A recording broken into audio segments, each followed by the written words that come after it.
Yeah, man. Get some beard wax. Oh, got the beard wax. Mm-hmm. I will say I love the oil better, just because of just the way that you can kind of like rub it in, get it in there. The No, wax it's sometimes gotta gets a get little. you gotta get down to the root. Yep. See, when it gets long like mine, you gotta like part it in chunks and like get in there and like dab the oil on the skin. Otherwise, it just Oh. otherwise it just kind of doesn't get in there. Okay. Anyway. But you do not want, man, you do not want beard riff. I know, dude. I don't. No. It's the worst. No, I get it. I get it good. I get dandruff all over. Oh, sure. Not all over, but just in my hair sometimes. If like I don't keep it on, Like you get it. This Like, Self-sent episode of blue. the Environment Art Podcast is sponsored by Dollar Shave Club. Not really.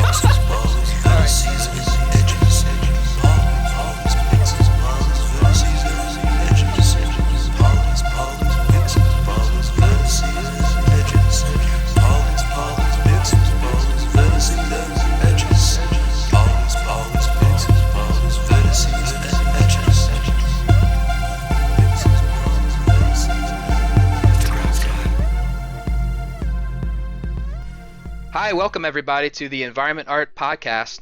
My name is Justin Rodriguez. I'm an environment artist at Firaxis Games. And I'm Ryan Benno. I'm an environment artist at Insomniac Games. And this is episode 2. Yep, Yeah. it is episode Awesome. 2. We made it. It is episode 2. Before we get off on like all this, we just want to say first off the reception that we got and some of the really good feedback we got from episode 1 has been really helpful. So audio quality has been improved. Absolutely, yeah. So hopefully it is up and up for this episode. But yeah, thank you everybody for all of the really good reception to it. This has definitely been way more than I think what Justin and I thought this would be. So Absolutely. thank you guys. Yeah, thank you so much, guys. Yeah. So on today's episode, we have a special guest. We have the one and only gloss boss himself, Josh Lynch, here, senior texture artist at Red Storm, and a good buddy of mine. Yeah, So and hi, Josh. hello. and Hi, Josh, hello. just to take our listeners through just a little bit about yourself. You've worked at a ton of studios and have had experience everywhere from Tryon Worlds to Raven Software, Infinity Ward, and Monolith, and now at Red Storm. You started out as a prop artist, and now you're a senior texture artist at Red Storm. That's awesome. And even more so, you also have gotten into mentoring students within Substance, and you've presented at GDC, MIGS, and Nomon as a guest speaker. It's pretty awesome. I think it's safe to say that you are a professor of environment art at this point, for sure. Thanks, that's really kind. Yeah, I'm really excited to be here with you guys. Awesome. Well- I think where we should start is going through kind of a walkthrough of Josh's awesome career here. I know that I've kind of touched on it a little bit, but Josh, do you want to kind of talk about how you started off in the industry and how you found yourself at Red Storm today? Yeah, definitely. And feel free at any time to like jump in and ask me questions while I'm talking about it. For sure. So I'm from Phoenix, Arizona. I was born and raised there, and I went to school at University of Advancing Technology, which is in Tempe, Arizona. It's a little city right next to Phoenix. And I actually got my first job at 2XL Games in Phoenix, Arizona. And a really awesome guy named Greg McDonald reached out to him on actually the Digital Tutors Forum. And I saw that he was in Tempe, and I was like, oh, I'm in Phoenix, And he was really nice, and he befriended me, and he started to mentor me and actually helped to get me my internship at first job at 2XL Games. And I was there for 2.5 years as like a junior artist / prop artist. And from there, I went to Tryon, and I was a prop artist there on Defiance. And and then after that, I went to Molten for a brief period. And then I went to Raven, and then an Infinity Ward, Monolith, and now Red Storm. So yeah. So you've kind of hopped around a lot, but also like one of the reasons. So for those of you that are listening that don't know who Josh is one of the more prominent if not one of the most prominent substance designer artists out there in the industry. And I think what's fantastic about Josh, and also to be transparent about this, I've known Josh for years as well. And so it's been Awesome. Yeah. amazing to see the progress that this man has made over the course of his career. And I think his story, talking about where he came from and how he has evolved as an artist, is something that I think a lot of people in this industry should hear more of, because it isn't always the story of, I got into school, I did my 3-4 years, then I went straight into a AAA studio, and I've been happy ever since then. And that's not been the case. That's not the case for me, for sure. Yeah, absolutely. And so to hear, and also the fact that he found what his like calling was, and a lot of calling, for the lack of a better term, but like, no, that's a really good way to put it, man. Yeah. So, like, we were talking about this right before we started too. It's like I've known you like 5-6 years now. Yeah, I'd say that's about right. So that was around the time you were at Tryon. Yeah, definitely. Right. Yeah. So, like, tell us a little bit about, I guess, the transition that you made from going into substance and becoming that person, as opposed to the artist that you were, kind of what you were saying was more of like a prop artist at that stage. Kind of what was that like for you, and what made you, I guess, move into like designer work? Yeah, definitely. So I'm going to kind of go way back here. So at my first job, I was doing a lot of props, and I was using like Mudbox to like 3D paint my grunge maps into my like gloss, Awesome. And I was like, oh man, like it was really cool. I would get these kind of stencils, and I'm kind of like a hoarder. Like if there's a resource on some site, I'm like, I've got it. I love that kind of stuff. So I was using my like little packs that you could download, like little dust, screen dust, or just anything, like grunge maps. And I was painting them, and one of the guys at 2XL came over one day, and he's like, man, you're just really good at like telling a story with grunge, like making stuff look really lived in and aged. And I was like, oh shit, like, wow, okay, cool. Like I didn't even think about it. I was just trying to do a good job, like it was my first gig, and I was just like really excited to be there. And that kind of started something for me. I think that I think probably more than I thought of at the time really meant a lot to me, and really kind of put me down this path. And I remember going to Tryon, and it was a similar thing. I was making props, and my lead, Kurt Klockow, he was fantastic, probably one of the better leads I've had in my career. And he was very, I think for me, like he was probably the best lead I could have had at the time in my career. He was very nurturing. He was trying to get a lot out of me, right? Like pushing me. He would sit with me and say, a lot of the way he talked to me really affected me in a positive way. So like, that's awesome. Instead of just being like, hey, this is not good, he would say, what were you trying to do here? And then I would tell him, and then he would go, let's look at it this way. It was never like, this sucks, do it better, I don't have time to talk to you. It was never like that, right? That's awesome. And I think that, it was super important, right? Like he kind of taught me through himself and through teaching me like what I could be for other people, I guess is the way I want to put it. That's super awesome. So yeah. No, go ahead. I was going to say, like, you really do see that, and just you reflect that in your career with the mentoring that you do, and just how you really put yourself out there and try to show your process. I love it, man. I think so like he was pretty instrumental, and I always want to mention that because he's a super cool guy. He did a lot for me, both as a artist and a professional, and as a person, and I think it's really good. And But what I was going to say to kind of go back to like props is he was like, hey, like you've got kind of a knack for texturing. And this was like the second time I had heard that, right? And yeah, like it was cool. And he was like, why don't you make some like texture atlases for us? Well, that's And I was awesome. like, well, what does that mean? And to be honest, like at my first gig, I never did that. Like I didn't know what that was. I just made props.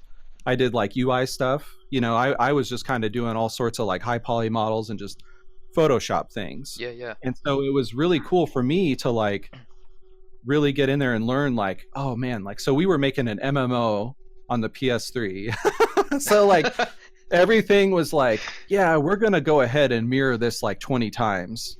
Yep. And you're going to get really creative with like where you put your grunge and like where you chip your paint and man. make stuff look really good with really limited resources, right? So that's kind of what I'm trying to say with Tryon, where it was like, I think at the right time in my career, I had the right experience, which some people never get to have, right? So I'm really fortunate. Yeah.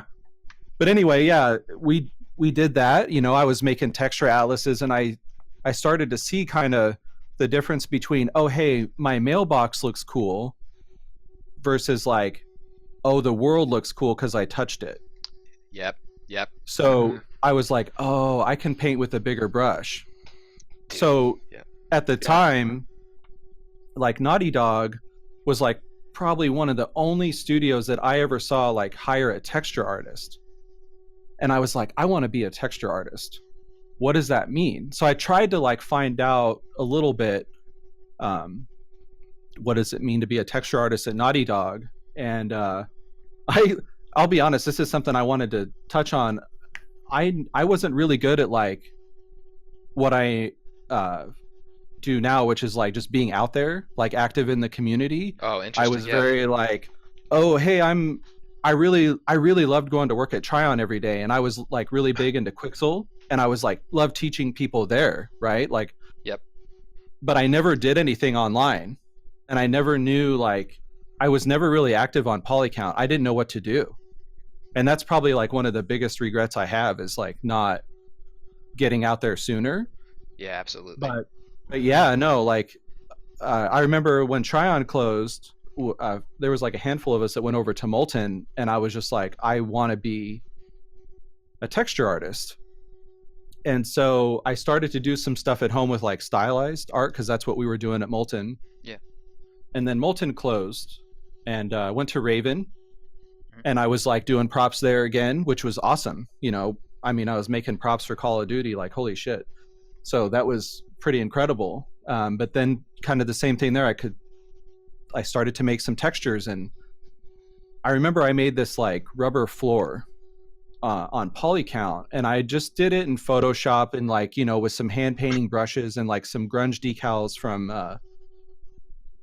from like CG Textures. And it was like one of the first things I did like online, where I put myself out there, and the response was incredible. Like people were like, how do you just make something so simple look cool? That's awesome. And then I really knew I was onto something. And that's kind of like, I went over to Infinity Ward, and then I just really started to that's where we worked for a very brief period of time. Yeah, but that's kind of where I had my first, where I was like a full-time texture dude. Yeah. That's so awesome, so I just kind of wanted to give a little story there about how I got there. Yeah, no, for sure. I was going to ask, so like your time at Raven, that was around what, 2013, 14? I think so, because I worked on Advanced Warfare.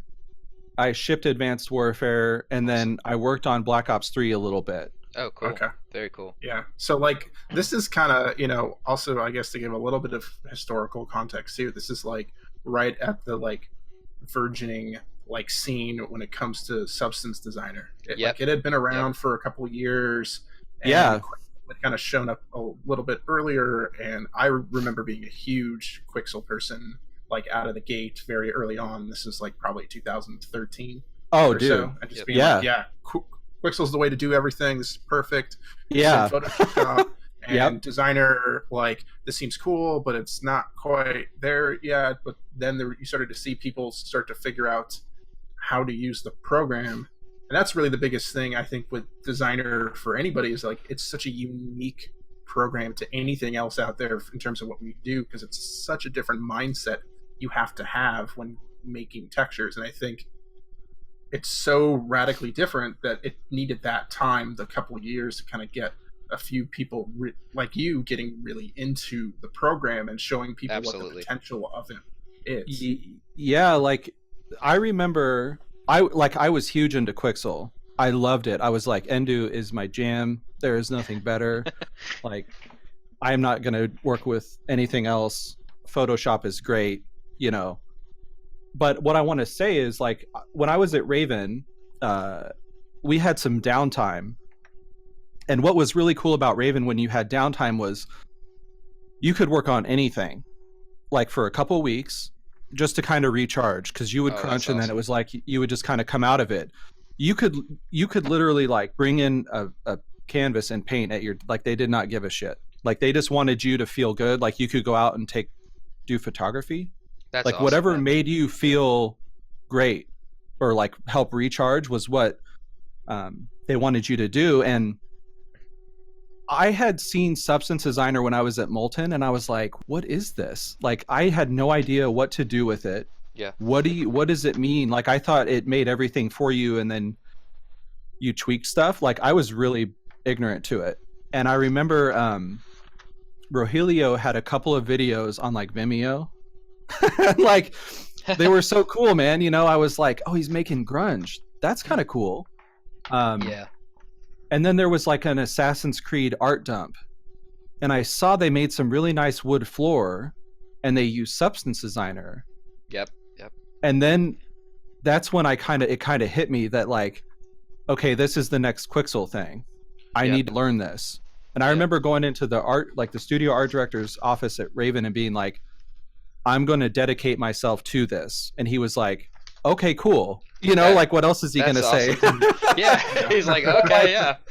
But I was like, I was really into it. And I was like, we could like make medals for the guns, and then like all the guns could have the same medal. Awesome. So when you want to art direct them, we can just change one thing. And his eyes got wide. Yeah. And I knew I was onto something, right? Yeah. Dude. So I just went home every day, and I didn't even know what I was doing. I just tried to get shit to work. Like, I would make like little micro goals for myself. Like, I think the first thing I did was like bathroom tile, because why not? And I tried to do it like the Quixel way, where you do it all through the normal map. Big mistake.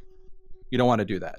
But I didn't know that at the time, right? And I just was like trying to get anything to work. And I remember I got my first thing where I could like change the pattern, like, 8x8, 16x16, and I showed people at my desk, and they were like, what the yeah, like, it all auto updates, and it's all PBR, and it's all real time, and it was cool, right? And I think I just really pushed it, and I was like, okay, I did the tile, then I did like a few different studies, and I just tried to give like little challenges to myself for each project. Like, so I'm gonna make some bricks, and like, how do I get like, I remember I did like a terracotta like hex flooring, and I remember like there was someone on Twitter, and then like one of the guys at Algorithmic I was talking to kind of helped me, and I kind of got this look of like sculpted edges, and I was like, oh, like, this is rad, because then I don't need to ZBrush all the time. And I'm not saying that like, you know, ZBrush is bad or at all, but it was more like, okay, so I could change the amount and I could get a sculpted look. Like, that's what was important to me, was like the flexibility of it, right? Yeah. And so once I kind of like saw that, I was like off, like, I just didn't look back. I just kind of like kept going. So yeah, that's kind of like my little thing with Substance there. And I remember like after Tryon and Molten closed, I was trying to get in it, like, yeah. And I was really, like I said, I was really wanting to be a texture artist. And I remember talking to the recruiter and being like, oh, I really want to do textures. And like, I'll never forget, like, she like we had a follow-up phone call, and she's like, okay, so everybody reviewed your work, and the art director here doesn't think you know what you're doing with textures. And I was floored. I was like devastated. Yeah. Not because I thought I was awesome, but because I was like, oh, I don't know as much as I think I do. So that was pretty sobering, but also it was a huge motivator for me because I didn't ever want to hear that again. Yeah. So, sometimes like when you get feedback from like an art director at a place you want to work, like that can suck, but instead of like wallowing in, your misery, just use it as motivation. Yeah, I've always heard a really good little saying about that is that when you hear no from somewhere or no in the game industry, no's not really no, it's Right. it's not right now, and it's really like a really good motivator to say, okay, let's figure out where I want to be with my career and sit down and take the time that you need to study up and really just polish your work off and polish your process to a point where you can Yeah, get totally. that job, because that no one ever is really blocking someone out. You don't get one shot. If you put your heart and your mind to it, you're always going to kind of get in somewhere and get your foot in the door, which I Right. think is really really great. The Yeah, one I mean, yeah, so oh, go ahead. No, go ahead. so what I was going to basically say was just like, just to come back to substance designers, like you're talking about 2013 and 2014. I think if we fast forward to about 2015, at least where I was working at that time, my coworkers start to see it. Some of us were experimenting with Quixel with our personal work, and I remember Substance becoming, just hearing Substance at that point, and then next thing you know, 2016 rolls around, and Substance is having their own conference, Substance Days, in LA and Hollywood, and Yeah. I walk, I walk up to a couple buds. I say, man, let's go to this thing. Let's figure out what's going on, because at that point, you started seeing a lot of work from Rogelio and the Naughty Dog guys, and Right. and just like all over the place. And it's like, man, this looks great. And then like the more you dive into it, it's like it's just not even destructive at all. You can just Right. basically make anything that you want to make. You can Right. change the scale of it on the fly, which was completely different from the workflow that I was used to of pretty much making textures in 3D Max and ZBrush. So Totally. yeah, it's like, Yeah, and it's all PBR. exactly. Yep, the shift to Yeah. PBR as well, and having a program where you can basically kind of layer an albedo on its own and work with these height maps was just revolutionary Oh, to me. dude. It was a paradigm yeah. shift in environment art for sure, and texture art for sure. Yeah. I mean, Yeah. you can even see going back to recently. I've been going back and looking at a couple PS3 and 360 games. Like some of the, I won't name the games, but it's like games that you would be like, oh yeah, no, that was like top tier art, and it's just like you can see that dramatic difference between what PBR has been able to do for us in a Oh, way yeah. that, like, essentially, like any place I remember at the time working at, and even in school, was like specular maps were just like all over the place. Yeah. Crazy. It was just like, Yep. whatever makes it look good, that's all that matters. Oh at my the end of the gosh. day, even if it didn't make sense, if you had Yeah. a rock cliff Yeah. that was like shiny, Right. you're That- like, oh, but like so and so had a shiny cliff in their game, so I'm gonna make my rock cliff specular map look just like that. Then I guess. I Yeah, and you remember. should put some blue in it. No, exactly. Yep. Oh my goodness. Color spec. I Wow, remember being I in thought- college. And someone saying, "Come here, I'm going to show you a really cool specular mask trick." And they went and they took the leaves, the scatter leaves brush in Photoshop, and they said, "Okay, put this in your specular. That right there, that's metal. That's how you do metal." And I was just like, and it's like thinking back of that, it's like that was so abstract. And now Oh, where we yeah. are is like you're working on just within a mindset where you're saying, Yeah. okay, I'm working on sand. These things are falling down into the sand. The sand is settling in such a way that the water's running through it and there's sediment and all. It feels awesome, because I feel like as much as I'm working in substance, I am equally a scientist or a photographer as much as I am an environment artist. You're just thinking of all these different things while you're working in here that you really wouldn't really know if you just were to walk through the program or just to glance at the program. It's a node-based program, but as much as it can seem obtuse, I mean, it's one of the most free flowing, fluid programs to work in now to create texture art. Yeah, and that's what's beautiful about it is like it's so open-ended, right? Like Yeah. that's the thing with Quixel, right? Was I kind of feel like Quixel had the golden handcuffs, right? Where it's like the best thing about it was in Photoshop, but that was also the worst thing about it in the end. Like once you started to like get heavy layer stacks, then it was super slow. Yeah. Yeah. But yeah, no, it's crazy. Like I remember I started the polycount substance, like, you know, Josh Lynch sketchbook thing, like, because I was like, oh, all the cool artists that I look up to do sketchbooks on polycount. Yep. And I was like, well, I'm going to do one for substance. And I posted these, like, the ceramic tiles, and people were asking me, like, well, what's it like? And that was so weird to me, right? Like, yeah. I realized, like, I was really early. And I thought a lot of people were using it. Like, because I saw Assassin's Creed, so I was like, oh, I'm late. I'm so late, right? But I didn't know, you know? So it was a really cool thing to, like, at that time in the community, because there would be like people on Polycount on Twitter like, what do you do if you hook this up?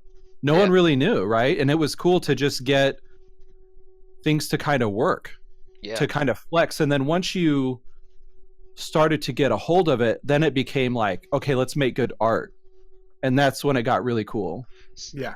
So before we get any further, I think that what might be really good for our listeners, especially some of the students here that are listening to this, is before we get into the weeds of just like workflows and stuff in Substance, Josh, do you want to kind of go through, give it like an overall glimpse of what Substance Designer is? Do you think you want to take a stab at that in the sense of like how you use it or how you view it at this point as a tool?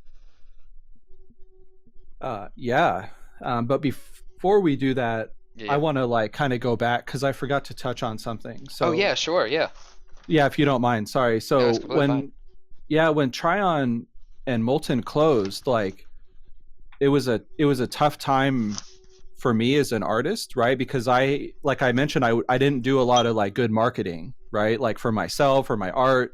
Yeah. And I like had my little website. So I just want to say to anyone that's listening, like, take care to market yourself well. Like you're always being interviewed, like people watch like how you behave and like how you carry yourself, and will you be a good artist on the team? You know, like how do you talk to people on 10,000 hours? Like, are you helpful? Are you an asshole? Like, you know, you don't like people don't really I don't think about that too much. So I just wanted to throw that out there. But yeah, like for sure, yeah.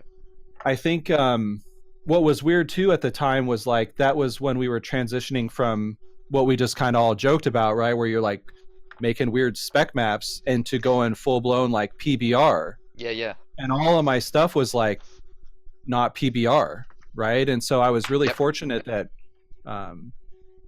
Raven kind of picked me up there and brought me on to do props for COD, right? And a lot of people, when they get laid off, they can get really distraught, and it's really easy to kind of get like down, and I think it's really important to stay motivated. I guess I just wanted to throw that out there before we moved on, because absolutely, before we get into the weeds of Substance, because like I've been laid off like twice, you know, and it's really painful, but man, like when you know the people in the community, like everybody's there for you, you know. It's easy to feel alone, but man, when shit gets rough, like that's when everybody kind of, it feels like they come together, and it's really beautiful, you know. Yeah, I would totally agree with that. Also, to iterate this point a little bit as well too, right? Like, so by the time you kind of had that revelation of designer when you were at Raven, how long had you been in the industry at that point?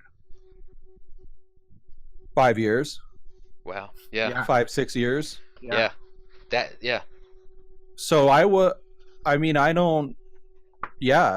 what has it been, 3.5 years since I started using it? Yeah. So really, I guess the main thing to kind of recap is everything really took off for me when I got on Polycount and I became active and started to like develop my like quote unquote brand, you know?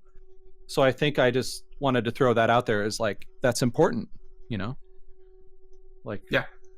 branding yourself really well online is huge. So yeah, and we can definitely get into that a little later with just like the whole idea of branding and yeah, some totally. some of the things you were talking about. But no, I think that's fantastic. And just to echo, I mean, that's the one thing that at work and even at home with all my friends that are game devs is just like the whole community is here for you. I mean, like I think that's the most important thing that we try to that Ryan and I talked about this podcast in general, as well as just communicating with other developers, is like just trying to keep it positive and reinforcing like a really good community throughout us all, because it can get pretty heavy, you know, because you're just constantly working and there's so much stuff to keep up with in the sense of technological jumps, and then just trying to polish off the way that you really work as an artist in general. You can kind of lose yourself throughout the years, and to kind of come through the way that you have, and you know, by year 5 you're like, you know what, I figured it out. It's like, it's really a comforting thing, even to me, because you know, you think that you're going to try to figure it all out when you get into the industry, like within the first 2 years, and it's just no way, you know, like it's impossible. You kind of like have to learn what you're doing first, and then you're like, okay, like I have a handle on, you know, my skills to an extent. Okay, like where do I see myself, you know, going from here? And it's one heck of a journey, especially being in this industry where, you know, everything's kind of moving fast with you. It can be challenging, but I find that extremely enjoyable once you get a handle on it. So yeah, and I want to give a shout out to Mrs. Lynch for sticking with me, moving around everywhere. That's awesome, man. Yeah, much love. Yeah, you guys have moved around quite a bit. You've been she's been super supportive, man. She's been California, West Coast, East Coast now. So that's tough. That is very tough to do. Yep. Yeah, she's been incredibly supportive. But yeah, heck yeah. And she's my manager. Yeah, you have to thank her for booking you on the podcast too. Yeah. But that's super awesome, dude. Yeah, having supportive family around you too is like if it's possible, you know, it's fantastic. Yeah. So I guess let's talk about nodes. Yeah. So let's get into these nodes. Okay. Let's get to why everybody's here, and let's talk about nodes and the beard. And the beard. All right. The beard. All right. I've been working. Josh. All right. Okay. Beard cream. So yeah, dude. What is it? Many oils. Many oils. Okay. All right. Yeah. That's it. Good night, everybody. So personally, at this point, or professionally, I've been using Substance for only like about 2 years on and off because of other workflows that I'm a part of and other processes that I'm part of, but I try to get into it as much as I possibly can in my personal time. But there's just so many things to ask about. I think like we touched on a little bit earlier in the podcast. Do you just want to go through just an overview of what you think that Substance Designer is now as a tool to you? Could you just explain for anyone that doesn't know what Designer is? Oh man. Yeah. So I think the best way to think about Substance Designer, if I could think about it this way from the beginning, for me, I feel like it would be a lot better. Just as an artist, I think it's a good pipeline tool. Awesome. Right? Yeah. So it's not like you're going to do everything. You can do a lot, but it's really about, I think it's really good for like pipeline and big picture, like cohesion, art direction, right? So like when you're making stuff for a game and you're painting with the big brush, right? And you're making all these textures. When you photo source stuff back in the day, it was like, oh yeah, I'll just slap this in here. But now it's like you have a lot of control. So it's a beautiful tool for pipelines, right? Like absolutely. I mean, there's studios that are like, I couldn't even imagine what some of them are doing. They're probably like scripted it all up, you know? It gets a little crazy. So, I mean, I think for me, like, I treat it like something that is a lot more iterative and like non-destructive, more of an expansive workflow to how I used to work.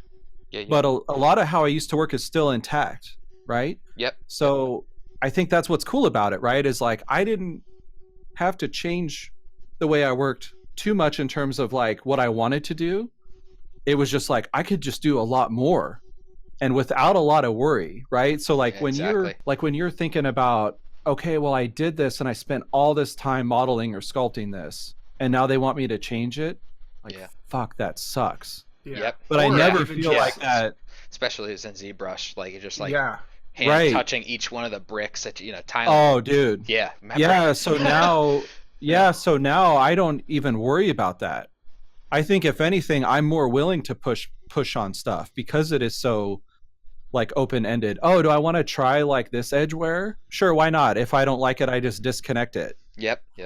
It's fine, you know? But what's cool is like Substance has such a it really does, right? It has like a steep learning curve. Yeah. But once you know and like once you know how to use it, that's one thing as an artist, right? Like tackling it as a tool and getting good results and like making beautiful renders, that's awesome. But Yeah. it's also the same way for a pipeline or a project. Like it's a slow build. But once you get shit going, it's like, oh, I need to make these new brick walls. I got to make these new these new dirt. So I'll just take the dirt, like the rocks from this graph and the plants from this one, and I'll just plug them in over here. Yeah. And it Yeah. really is almost that easy. Right? So Yeah. I think that's incredible. Like your quality goes up because artists are able to iterate. And I Absolutely. mean, being an artist is you want to be able to iterate, right? Like when you can't iterate, it's just like quality is never going to like higher quality can't be reached, right? Yep. I can't tell you how many times like I think of it like I get to 70% insanely quick, Yep. then to 90 pretty quick, and then that last 10% is like where it takes a long time Yep. or a longer period of time than the initial 70 or 90. But that's also where Substance comes in huge, is because you can just iterate. Like I'm just Absolutely. tweaking stuff. I'm Super adding fast. like, like, oh, I want to tweak the scale of these plants or these pebbles that are settling in the crack here. Like it's fine. Yeah. It's beautiful. Yeah. Yeah. Being able to kind of just say, okay, I want my bricks to just tweak them ever so slightly to a certain degree, or angle them in such a way, you can just do it so fast that if you go a little heavy-handed, it's fine. I remember making textures and being afraid to put in too much detail or too many cracks or whatever, just because I knew the amount of time it would take for me to have to fix it. So because of that, I would get to 70% like you're talking about, and have something that seemed rather generic that I wasn't happy with, and then having to kind of go back in. The iteration took hours instead of literally seconds. Like being able to go in and just say, okay, like you said, like the pebbles, changing the scale of them, like especially in game development, in the sense of just knowing that the character is going to run across these certain textures, put it in the engine that you're working with, especially like if you're working in Unity and Unreal 4, you can just load it in immediately and change it immediately and just be like, okay, like I just want to just tweak it ever so slightly, and it just feels awesome. I mean, you end up just really creating more things all in all. Like I have to kind of stop myself, because I want to make a ton of blends. I want like an 8 texture blend on some materials, because it's like you just kick things out so fast that it's really cool, man. And I mean, I think that's just to hear your excitement is really cool for me, because heck yeah, man.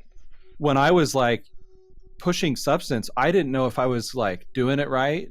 And so to be one of the people that like really pushed it, and to hear like how excited you are, that's really cool to me, man. Like that's fucking awesome. Absolutely. And seeing like just the games that we worked on are vastly different. I mean, man, you're doing these kind of like fantasy lava textures like rolling across the ground. It's like, man, I'm just like making like real world tiles, and but it's just the amount of stuff that you kind of like can pick up and take from anything in that program and apply it to whatever you're working on is amazing. I remember starting off, and we got some Rogelio videos that we were watching, my friends and I, and it was just like, man, he's working on these little cobblestones, but I'm taking everything that he's using in the cobblestone workflow, and I'm able to use it on anything, tiles, riverbed, it was just like I think that's what's so great about Substance Designer in general, is that you were really kind of working, and you can elaborate on this, or No, sure. give your input, but you're really working on like a beautiful height map. That's what I try to tell people that aren't familiar Oh, dude. with the program. Is that you're No, yeah. as much in ZBrush you were kind of working on a mesh that you would project a normal, and you kick that out and you put it on a mesh, or you would work with it in Photoshop. In Substance, you're just creating this beautiful grayscale height map, and all the little intricacies of the grayscale are just going to be fed into these processes that just create like a beautiful albedo, a beautiful specular or metalist map, and or roughness and the normal. And it's just like, man, it's like you're just focusing on this one kind of little picture, and at the same time though you can just go into so many different avenues and just get really deep into it. So Yeah. No, very much yeah. so. And Go ahead, Ryan. I think the other thing too about it that I love about it in terms of like working on a team as well, like the amount, and like you kind of hinted at this a little bit as well too, right? It's like so much of what we do too is like we will recycle different assets, or we will cobble stuff together, we will kit bash things together. From a geometry standpoint, it might be like, oh, you made a pillar here, cool, I'm going to take that top of the pillar, re-UV it here or reuse it in a certain way because I don't have the time to completely resculpt like a thing here, right? But right. Be a base here to work with. And Designer works so much in the same way too.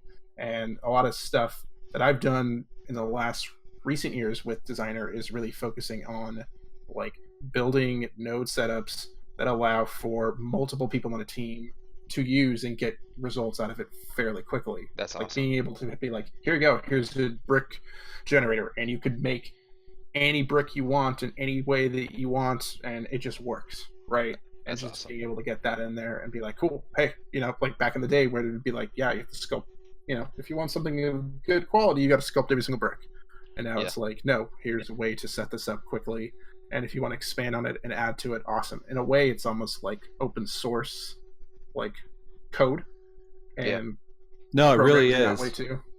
No, yeah, it really is. And like when Albert Soto and I were working on Shadow of War, like we were sitting right next to each other, right? Yeah. And it was awesome because, I mean, that's really powerful, right? Like we're two different artists. We have two different minds, but we have one goal, right? And it's to like make a cohesive look across all these biomes. So how do we do that? It was a lot of communication, but it was also like, how are you plugging your stuff in? How can we keep this as consistent as possible? Oh, Albert, like you're fucking killing it with these terrains. What are you doing? Right? Yeah. And like it's just super fast, and like he could check in his file, I could grab the node, study it, and then I would riff off that, and we would just keep pushing each other. It was awesome, like, and it cool. wasn't like, oh hey, I'm really good at sculpting and you're not, right? Like, cause like, or I don't have time to sculpt like you do, or I don't work the same way you do. It kind of cuts all that shit out, and it just becomes like, okay, so you got that file, art director likes it, give me those nodes. Yep. Mm-hmm. Yeah, it takes a little bit of the variables away of like the hand-eye coordination, just being someone else. I mean, like if you can really unify, like meld minds and unify to a specific visual process or a theme or a mood with certain art pieces and textures. Oh, totally. You're able to work together and really just meld together and create cool textures. The one thing I noticed too, and just in a sense of production environment, that Substance, before when someone made a few textures, they usually would do the blends for those textures as well, because you kind of just notice like a little bit of a subliminal like note of a specific artist. So like it would work a certain way, and they would blend it a certain way. But with Substance, it becomes much easier to interchange different textures together. And it's like someone could make a cinder block, and I could make a mud or a plaster, and it just is all going to go together because we're all kind of using the same kind of node logic in a way, right? To kind of create like some sort of term for that. But that's but also too, even if we're not and something doesn't look right, we can easily go back into it and just real quickly either remove a tertiary detail that might be too noisy, or just Right. just tweak a scale of just a little detail in the piece. So Yeah, like that's what. Yeah. Yeah, exactly. That's what I was trying to say with Albert. Is like like we could grab each other's stuff, and it was just awesome. You Yeah. know, it kind of removed a lot of stress. Like I remember back in the day when I was doing a lot more ZBrush stuff, I would get like the edge knocking looking pretty good, yeah, right? But then I would go in to do like the pox, and fuck me, I had a hard time. Like I'd get like one face of a brick done, and I'd be like, oh, that looks good, and then I'd flip it over, and then I would do the next, and I'm like, did the same artist just do this? You know, like how am I that off, right? But with Substance, Yeah. you just scatter some noises, and it's easier for you to do the finer details. absolutely. Yeah. And also too, it keeps some of that stuff random, because in the real Exactly. world, even Yeah. if you're doing a stylized game, a lot of that stuff kind of falls to the wayside. It needs to not feel hand touched to a certain degree, right? That's when the Yeah. artistry comes Mhm. into it. So you want that lost and found to just have a kiss of the of like what the artist wants, and the rest of it to settle as it would in real life. So Right. I really think that has it kind of kills like an issue of like an uncanny valley for environment art, which I think existed before this program with some textures. I mean, I think there's still a ability for that to happen, but I mean, it's just so easy to kind of like scatter certain little details on the ground or pock marks, and it's just like, man, and even if you need to change it, like I said, it's just super fast. Yeah. So And Yeah. I mean, it gave me, like I just mentioned, I had like a huge confidence issue with doing the finer details in ZBrush. I was not consistent. Yep. But with Substance, it made me feel better. Yeah. You know, I don't know if that sounds weird, but I was just like, oh yeah, like the stuff that I would struggle with before is better now.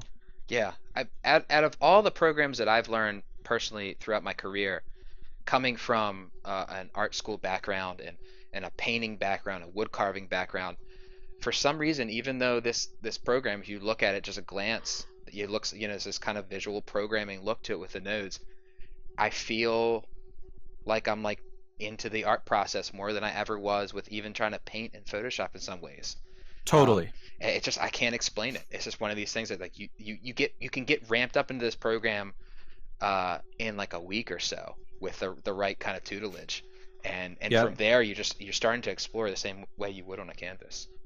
Yeah. Yeah. So And that's very much the thing about this too, is like, I got advice very, very, very early on, like even as a teenager, that was thinking like, you need to think about hand placing every single little thing and how important that is. And it's like, no, actually, you kind of want the randomness to it, Right. because there's a natural feeling to it. Yet, like your thought process in terms of placing stuff, you can overthink it in a lot of cases, and or in a lot of times it's just too much work to do.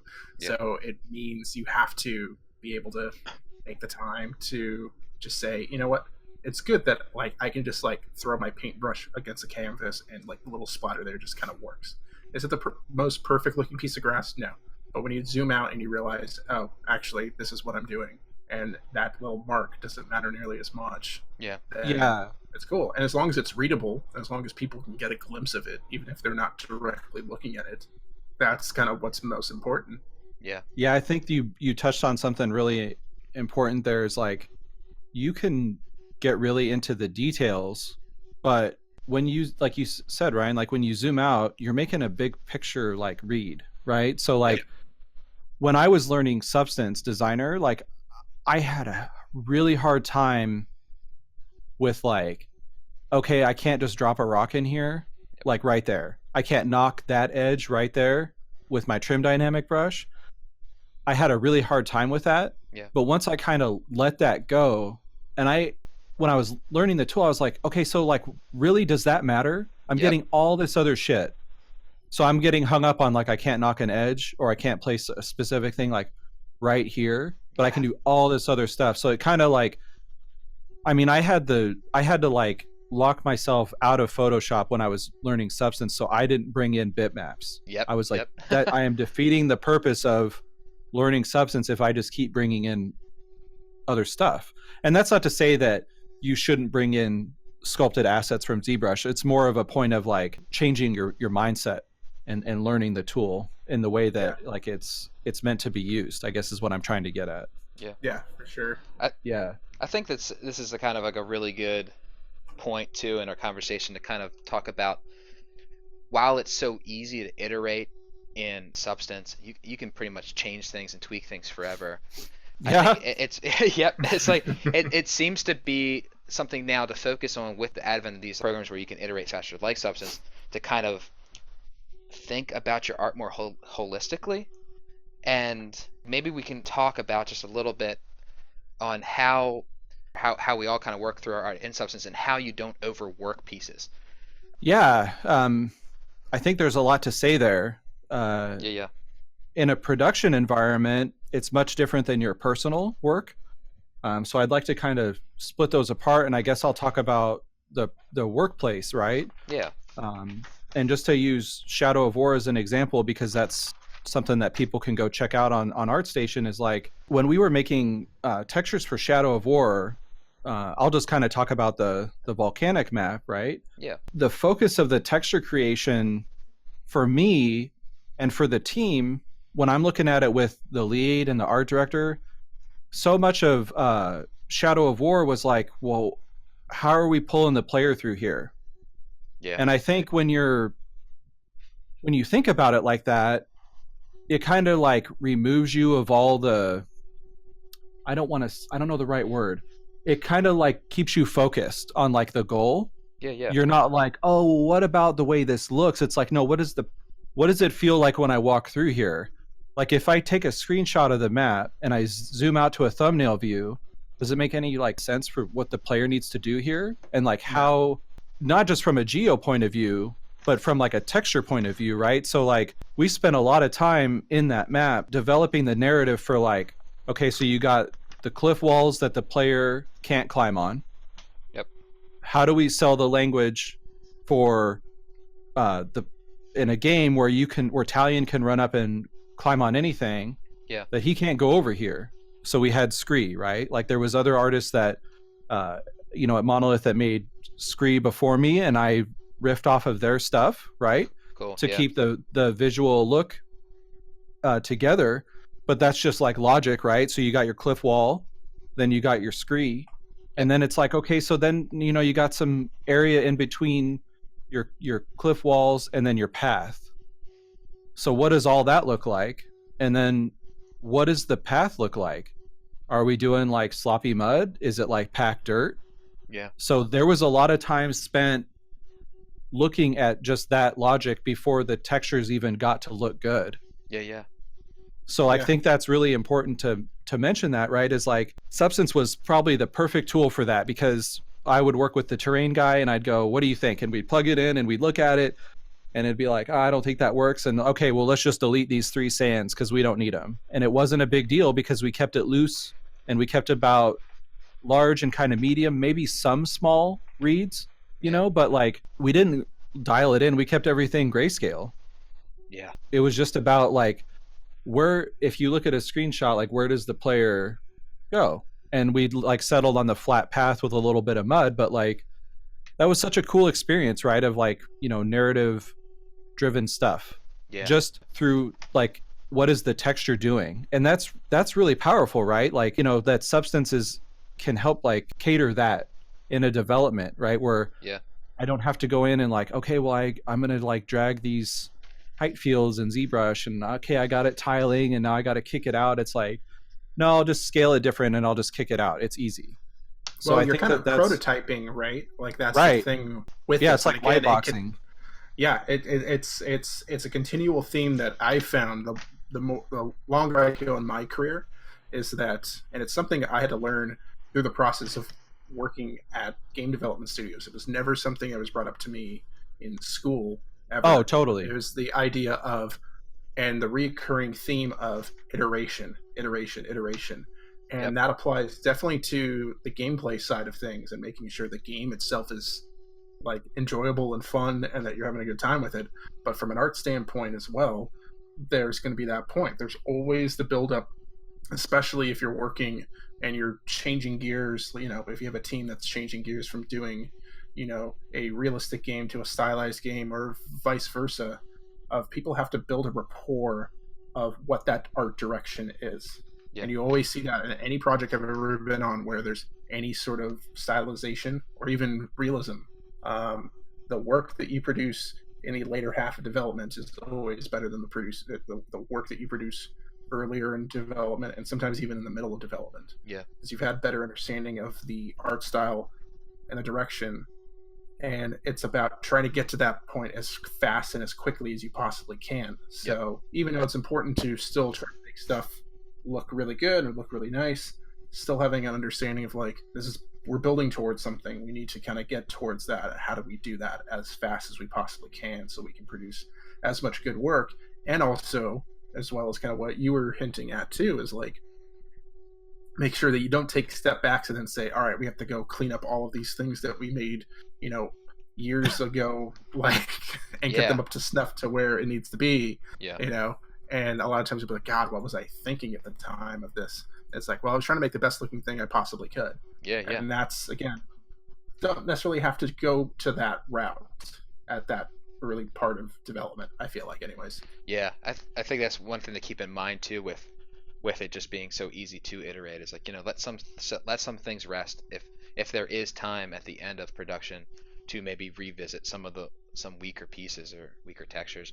You always can. Totally. You always can do that. But that really is, I think, one of the big things for me. Not so much a negative, but definitely something to keep an eye on when working with designers. Just like knowing when just to let something rest. Like you said, Josh, like you were doing a lot of almost concepting in visual space with the designers in Shadow of War. Dude, yeah. In gray. That's what I love about just.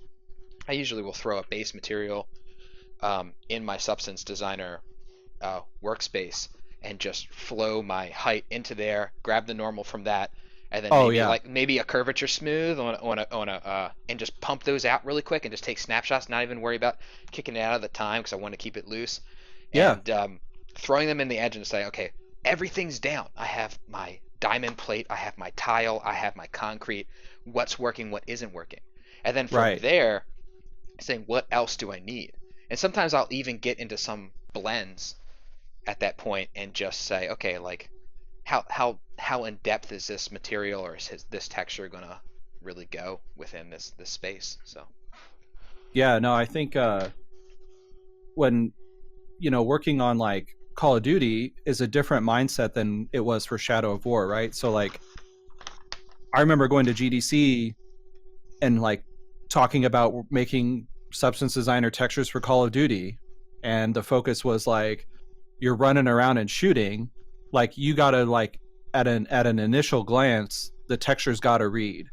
Maybe somebody will pause and like check out the gloss map, maybe, but it's all about like quick digestion, where on Shadow of War it was like, oh, I'm gonna digest, right? And we're third person and we're gonna kind of stop a lot and look around.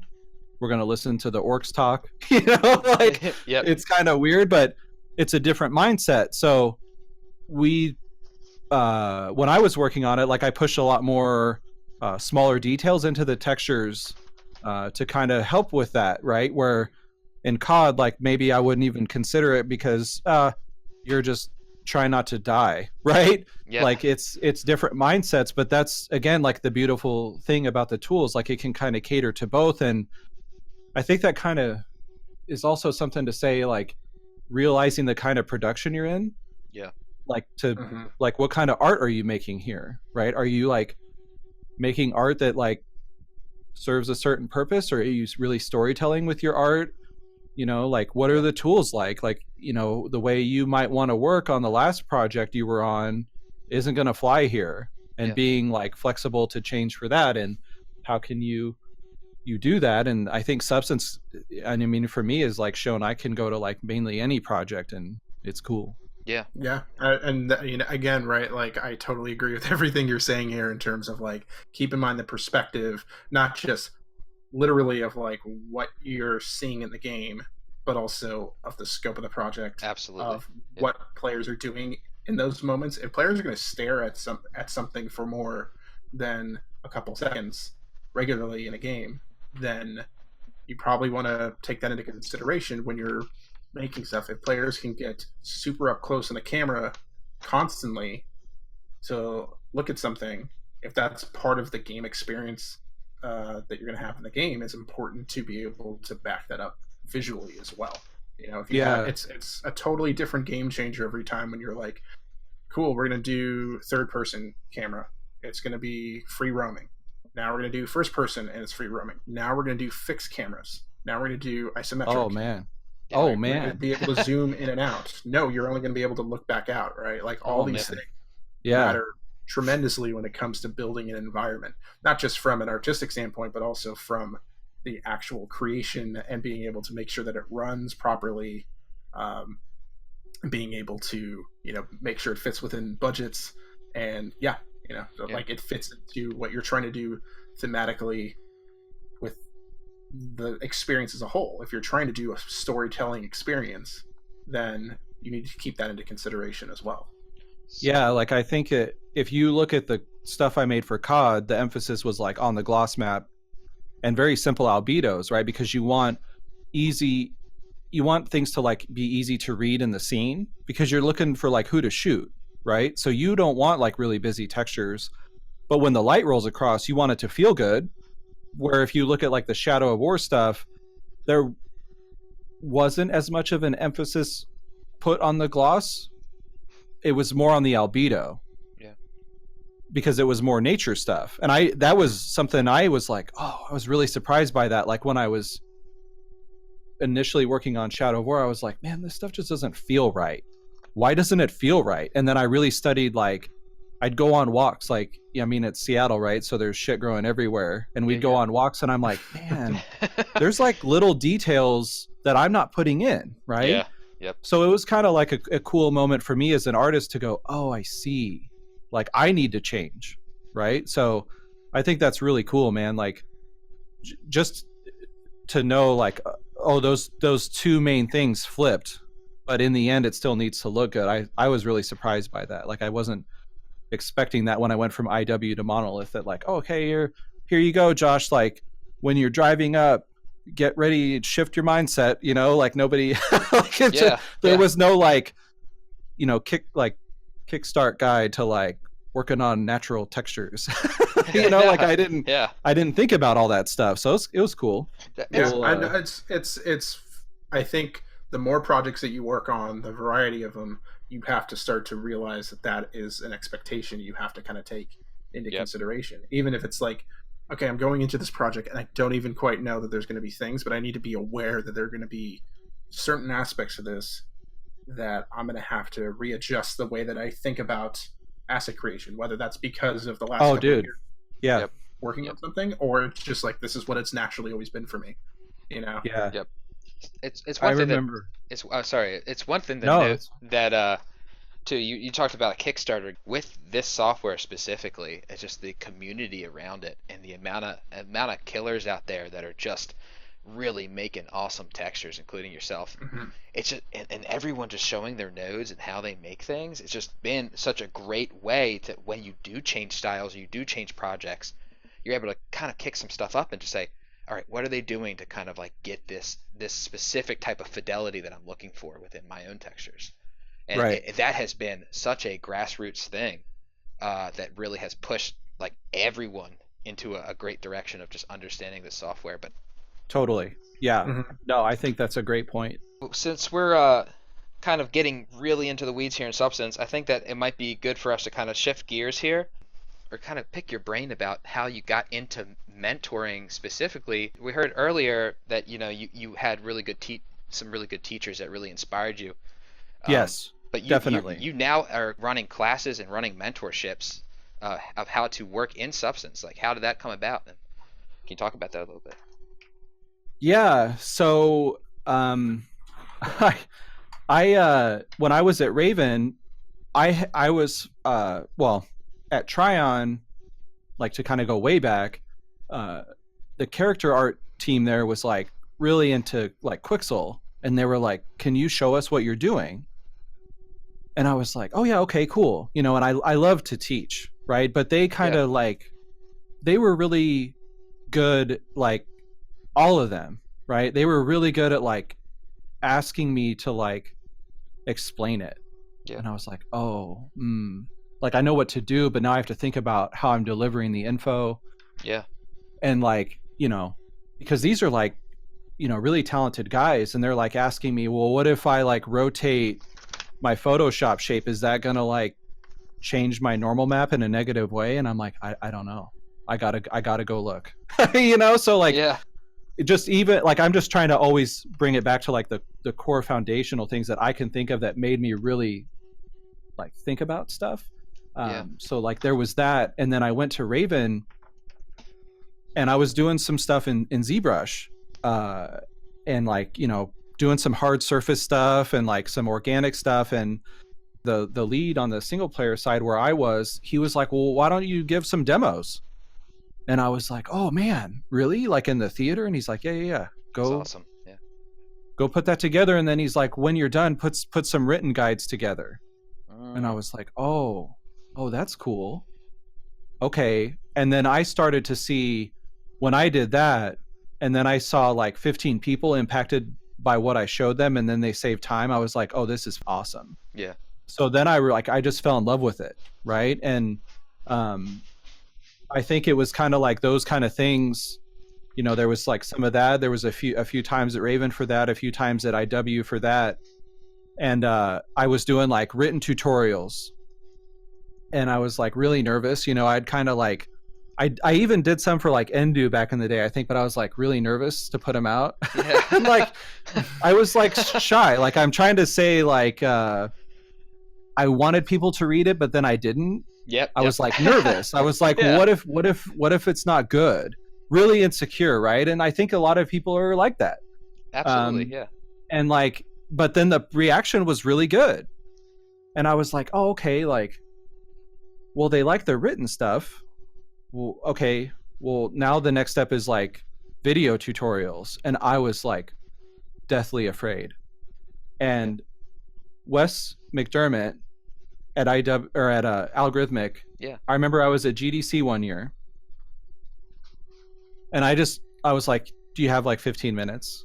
And we went over to the side away from the booth, and I was like, dude, how do you do your video tutorials? And he just like walked me through it. And I was like, people are asking me to do it, but I'm afraid. Yeah. And he's like, man, I watched you present today. If you can do this here on the floor, you can do it. And I was like, no, it's different. I was like, it's not the same, it's different. You know, just like putting all this shit in my own head about like why I can't do it.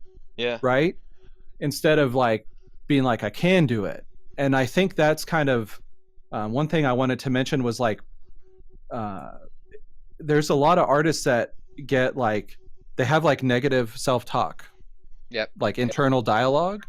I know some people are like, you know, they have like, they call it like imposter syndrome, or they just have a lot of doubt about their skill, or like, why am I here? I'm not that good. Yep. But really, like, I think there was people that I worked with at Raven that really wanted me to do video tutorials, and Wes really pushing me and other people, and I did it. And I was like, oh, That's man, awesome. I bought like the mic, you know, the Blue Yeti Pro, and like I got all the gear. And like I sat down in our little LA apartment, and I'm going to just be really honest here.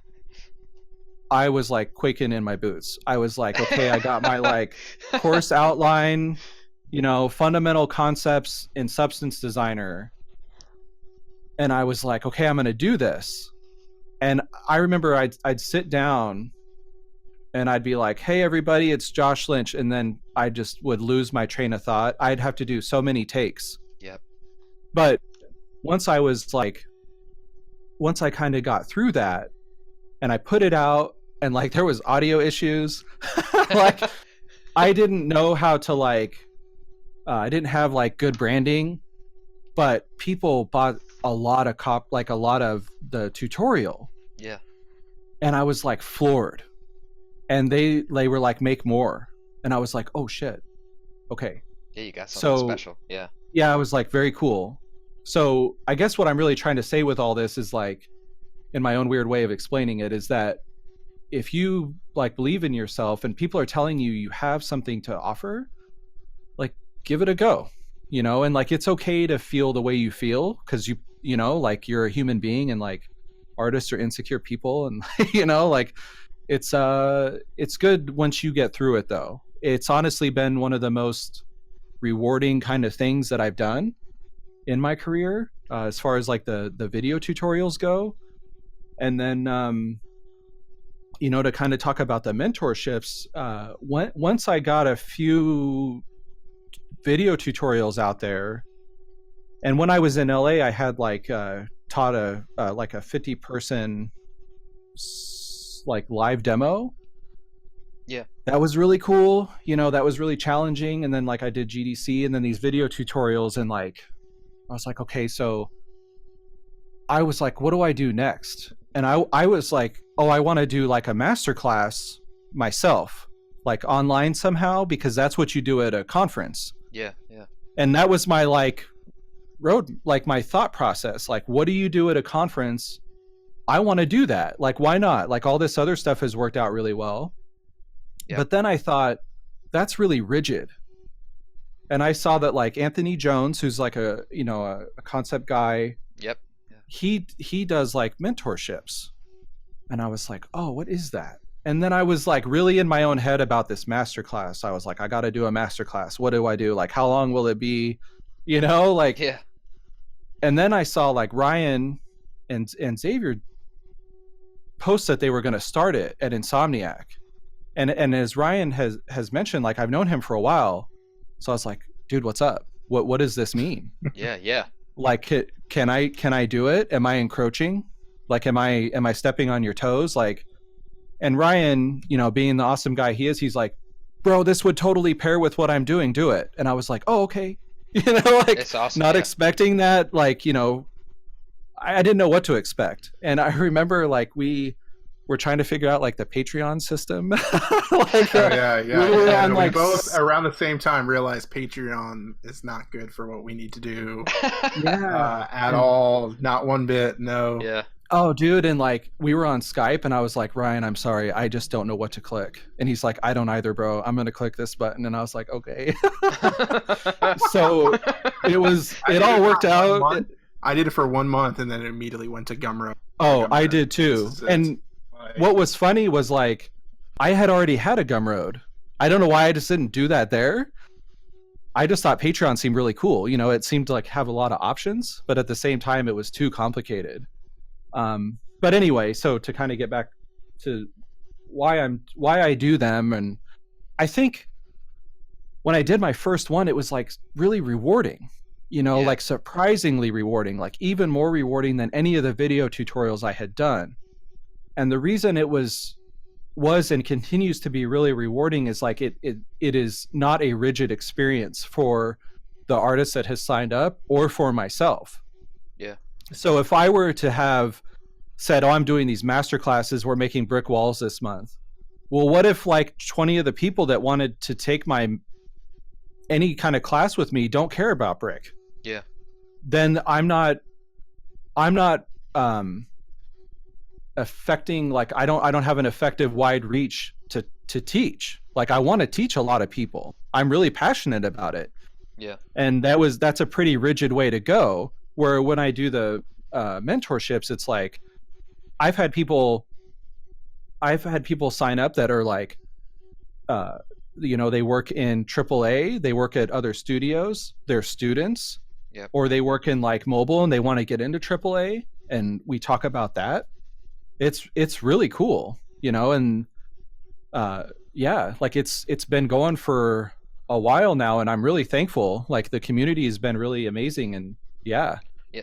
I'll just have to yeah. say too, like just watching you and Ryan do the mentorships too is super inspirational for me. I mean, just being in the industry as long as I have been, it's like, man, not only have I considered taking both of your mentorships just because I just love to kind of learn from anybody I can kind of get in contact with, but it's really great to see. It's like, man, like I didn't have the opportunity in college to learn anything Right. close to what you guys are going to be teaching. I mean, Right. like, and it's just like, to me, it's just like it just gold. It's like internet gold. Seeing that stuff up there, and you guys like are really providing just really awesome information, and having a positive uh, uh, path about it is, I think, is super cool. And having it freeform as well is something that is great, just because everyone's going to have to learn. Everyone learns in different ways, number one, but everyone's going to be at a different point, especially with something as complex as some of these some of this game software, like be it an engine or substance designer. So No, even just it's like modeling, or even, hey, like, I've had a couple mentees that have just been like, hey, I just want to learn how to bake stuff, or hey, I want to learn how to like be better at like set dressing. In that case, I'm like, all right, let's focus on that. Let's not get necessarily you making models, which is fine, through things like Unreal Tournament or UE4 asset packs, and just say, let's focus on that. Yeah. And do that in particular. And you know what? It's great to hear Josh having a lot of the same sentiments I feel about this. This is definitely the most rewarding thing that I do regularly, and I love it. Awesome. It's just, it's wanting to share information that we genuinely, I think we both feel very passionate about, and we both feel like, hey, this is like the things that we have found that have been successful for us. Josh is a very observant person about his own career and things that have worked for him, and he's very in tune with that. And I think in a lot of the same ways, it's something that I think about a lot too, and it's something I try to share with people that run through my mentorship as well, is like, we want to talk about like not just how to get better at being a craftsman, but understanding like the things you have to do to be able to get a job, and then once you do that, how to continue to work at a high level, how to continue to grow in your own personal career, and just kind of like keep it going, and find ways to not burn yourself out either. And that's something I also speak quite a bit about, is like, hey, let's talk about ways to not burn yourself out. Like I'll have students that are like, I'm so used to like doing like crazy 12-hour days in front of a computer monitor modeling stuff, and I'm like, that's a terrible habit for you to learn right now as a student. Absolutely. That is not to be expected. You shouldn't be okay with having to deal with that.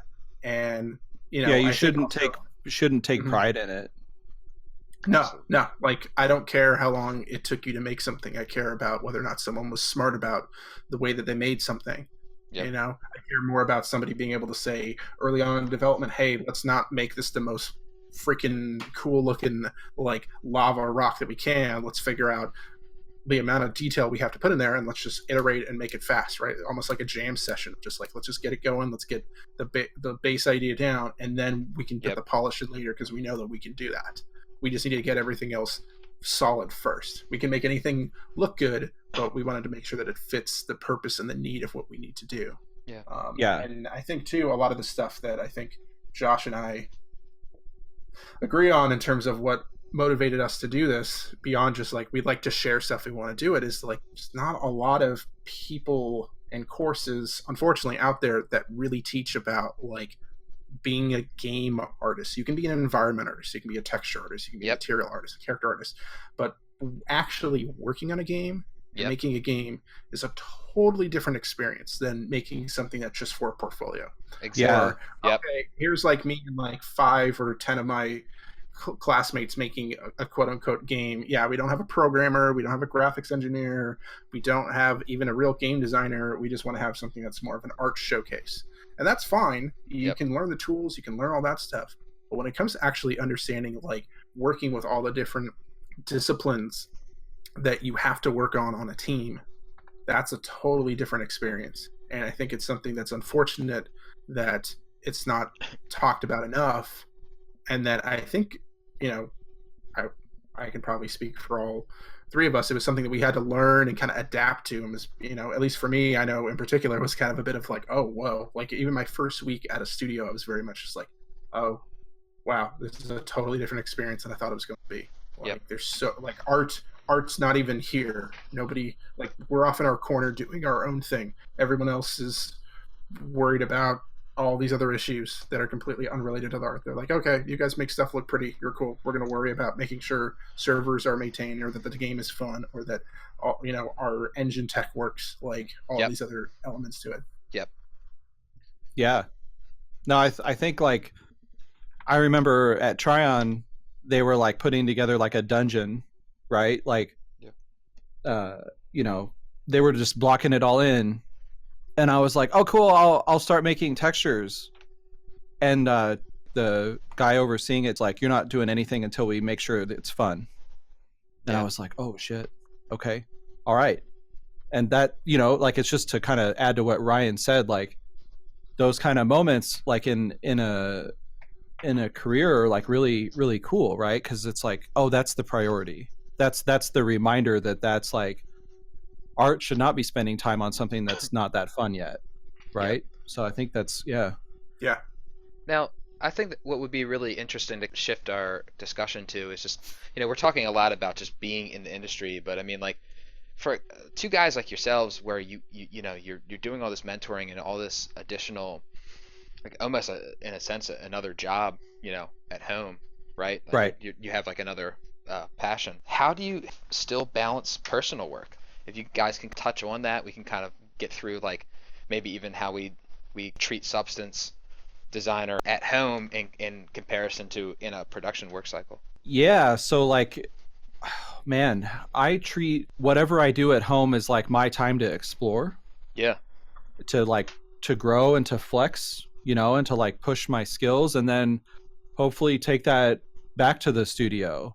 Yeah. To be honest, like, it's not talked about a lot, but not a lot of studios are going to go, oh yeah, so we're going to take a month out of this year and we're just going to like have people come in and teach you guys a bunch of stuff. Yeah. It doesn't work like that.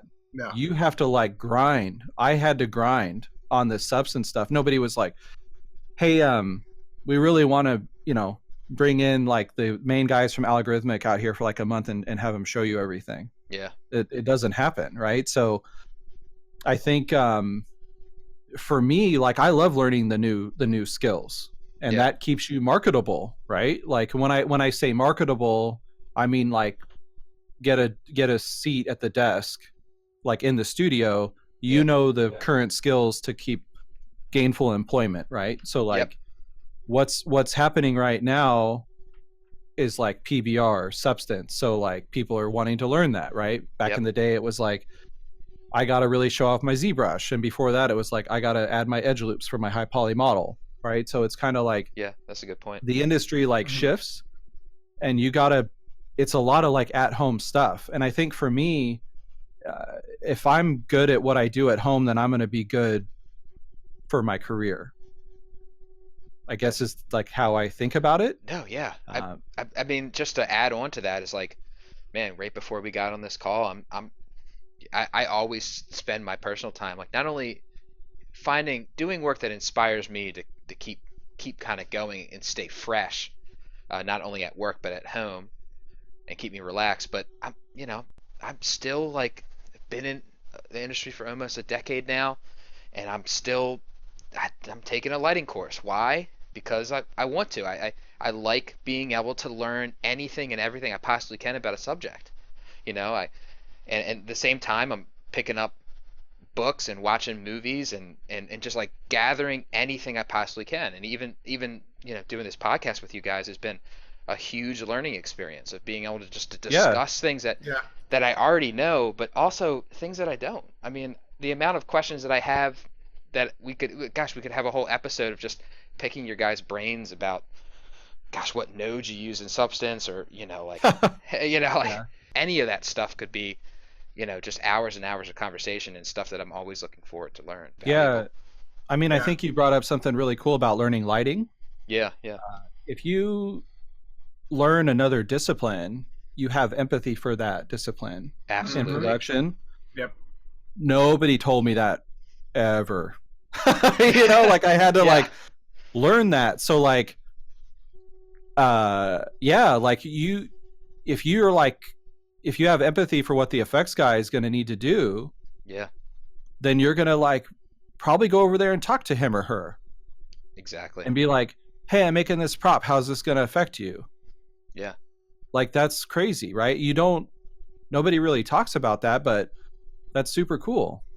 Yeah. Like, so I applaud you for like learning lighting, because now you can go over to the lighting guy and be like, hey, I took this class, like, is this what you're up against? And Yeah. they'll be like, him or her will be like, oh god, Yeah. yes, and it sucks, and Yeah. and then you'll be like, oh, we get each other, so yeah, like, for sure. But not even just, yeah. I mean, the empathy part and just the camaraderie that comes from learning parts of someone else's discipline is fantastic. But even the understanding of what they're doing, so you can have better compromises and collaborate more effectively. Totally.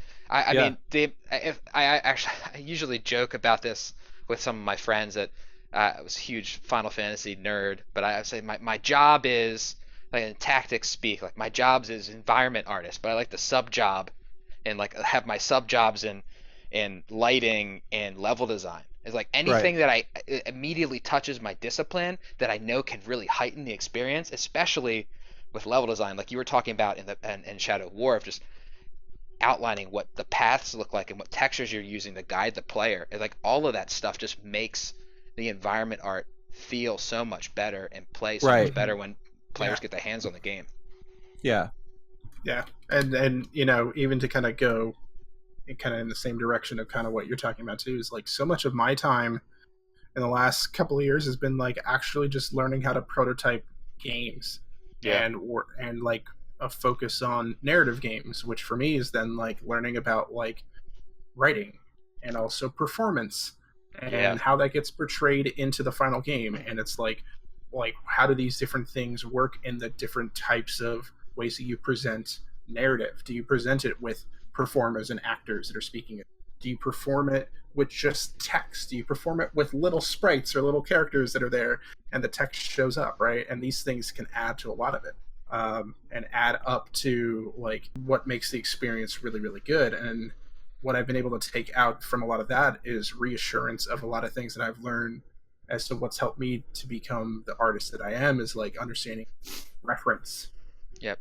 And applying that stuff in a lot of cases, understanding like, all right, how did somebody like Tennessee Williams learn how to write like dialogue, and just immersing yourself in that in a lot of ways, and understanding like plot structure and story structure and theming.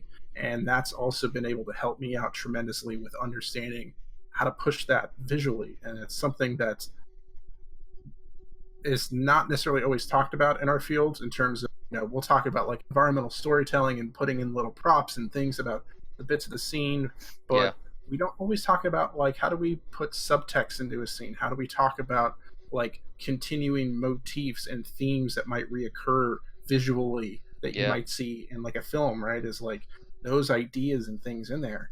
That's stuff that can help enhance the experience you might have if that's something that goes in kind of in that direction.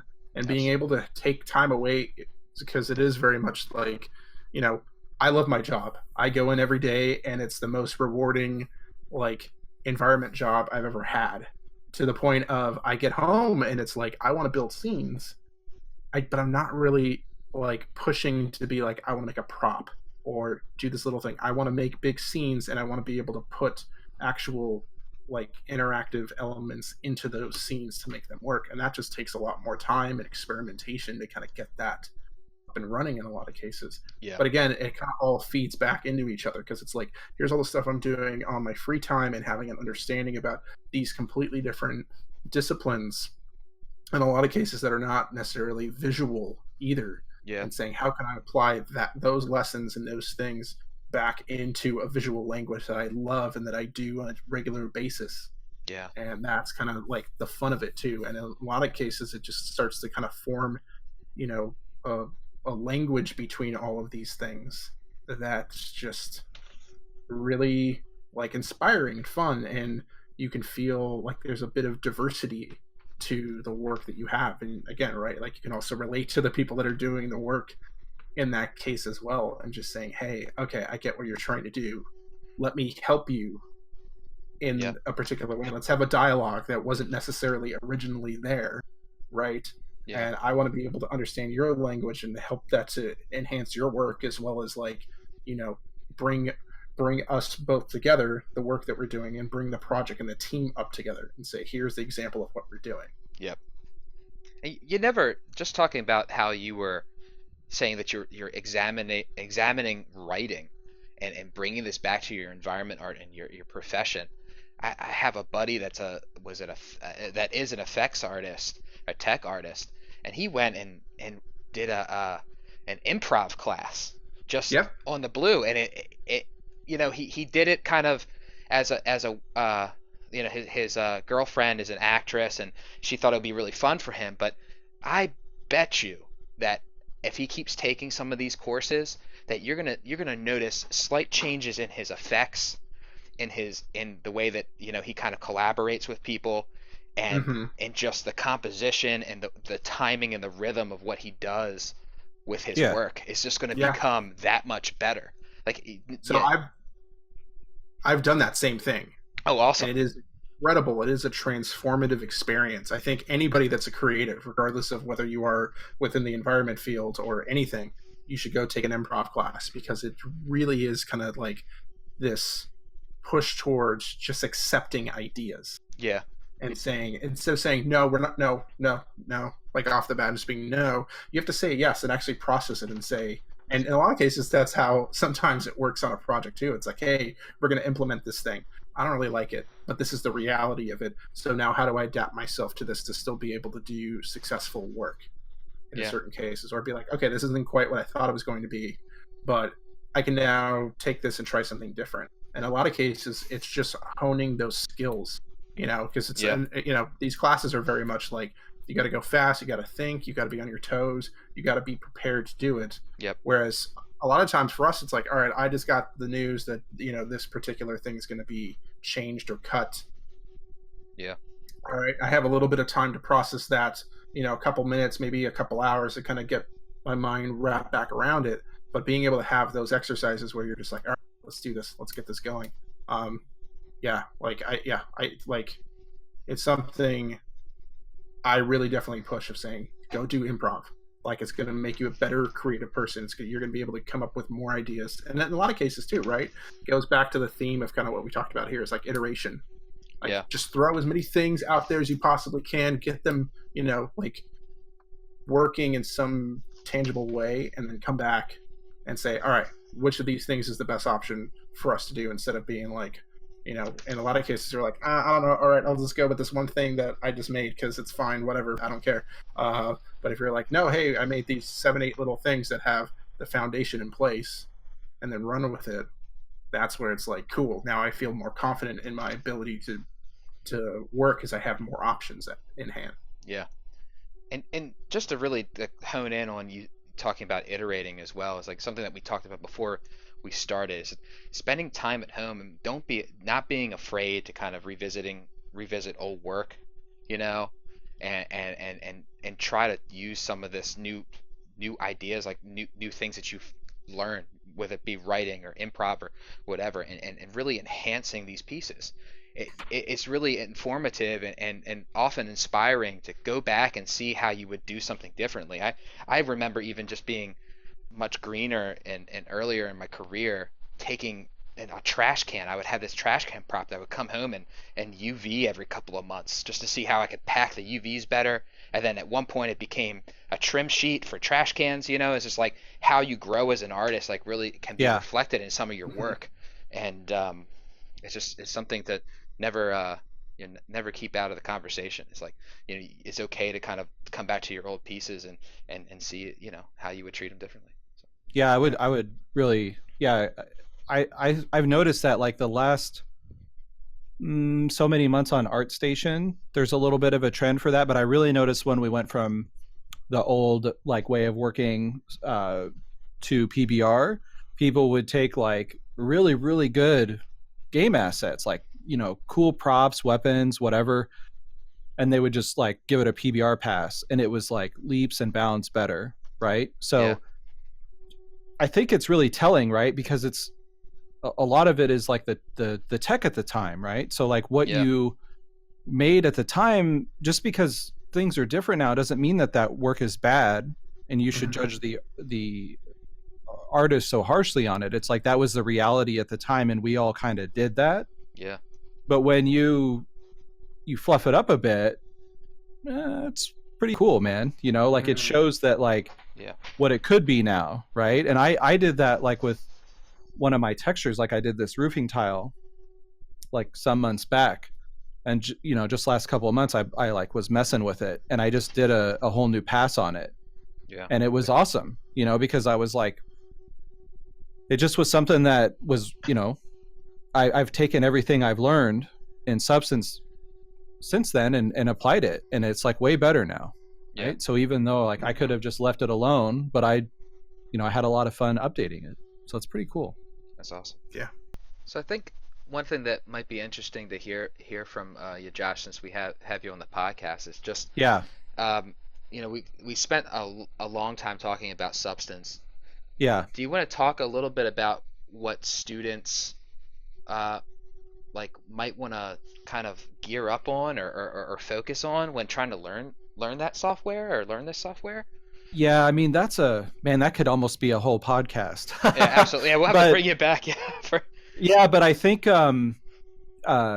just specifically about textures, I think what I'd really like to see is like, you know, for me, a lot of people think of me as like, you know, oh, he's one of the Substance guys.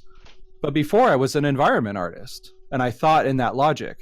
Yeah. I notice a lot of students now will post only textures, and don't get me wrong, like that's an awesome thing, right? But like showing it in context is really good as well.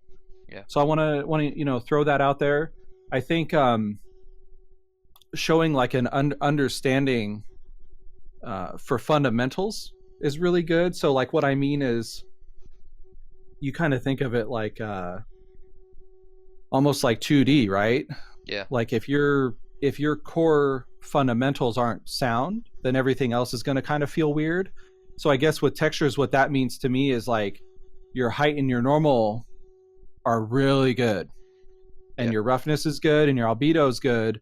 But to show the grayscale render, so we can kind of see like what I call like the structure, for lack of a better term, like without the albedo, maybe without the roughness, but just the height and the normal on its own. I love seeing that stuff, because that allows me to kind of see it and go, oh, like if I'm hiring like maybe a junior texture artist, I can go, oh, okay, the height and the normal are really good. They just need some help with their albedo. Yeah. We can work on that. But if you kind of don't show that, then maybe I don't see that. Just, you know, theoretically, like throwing that out as an example. So I think, Yeah, that's a really good point. yeah, and like, you know, man, there's a lot to talk about here. But I think, like, just I'd like to see this. This may sound weird to some people to mention it, but I really want to see like if you can write a little tutorial. That's because awesome. Yeah. Because how do you think about it? What are you thinking about? Like, are you able to explain it? A lot of times, like with a portfolio, it's your interview before the interview. I think of it that way, you know, like what are they showing? Like, what are they telling me? Yeah, I think presentation, and I'm curious to get both of your guys' thoughts on this too, is like, I'm definitely very much of the belief that like, show what is in game, show what people that are going to buy your game are going to see. Yeah. Right. And so presenting anything, you know, like I'm even extremist, like I'll go as far as saying, don't use Marmoset. Like, show it in game. If you have a prop, put it in the game engine, because it's nice to be able to plug in the textures and have something that's nice and rendered for sure, which is what Marmoset can do great. Yeah. But being able to actually go through the process of even getting a model into a game engine, setting it up through the material system into the textures that need, you know, and importing all that stuff, and presenting it and lighting it shows that you know how to use a game engine at least on some level. And that goes beyond, you know, beyond just that, right? That goes materials. It goes especially for environments, like any of that. Yeah, no, I agree completely, and I think honestly, showing both is good to me, Mhm. because you're showing it, like you said, Ryan, in the end result. But sometimes, like, Marmoset can allow a little artistic flair. Like, Mhm. oh Yeah. man, they kind of have a knack for lighting. Oh, Yeah. okay, That's cool. cool. Yeah. So like, maybe not one or the other, but both. In the same Yeah. post is cool. Yeah, Yeah. no, that's a perfectly great way to that's the best way I've ever heard anybody put that. At Wow. all. Yeah. We Yeah. should stop now. We should stop. All right, cool. We're done. We're definitely coming up to the end here. The one thing I did want to kind of bring up real quick before we shift off to our last little segment is that Sure. right now everyone is. I mean, you are one of the big forces in the substance movement here, and everyone right now is showing their art with mostly spheres. Like I see a lot of the materials on spheres right now. The one thing that I noticed that you did with your Shadow of War work is that, and you've touched on this just a little bit before, is that you made sure to kind of show this stuff in gameplay and within reference. Absolutely. Yeah, I mean, I can't suggest that enough, just like for students and for anyone going into this field to do that. But what I was interested in your take of is knowing that most of the time you create multiple textures with multiple blends.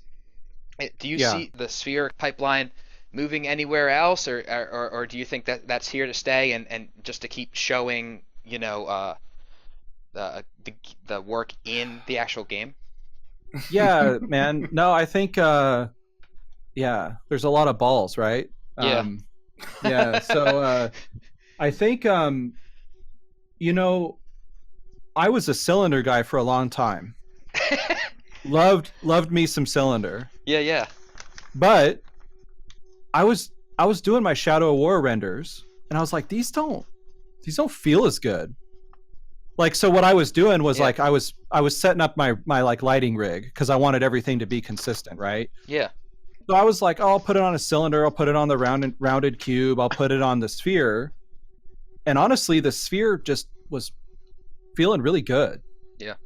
And to the point now where like I've kind of made it an effort in my downtime to kind of go back to almost all my old stuff now and just put it on a sphere and re-render it. Awesome.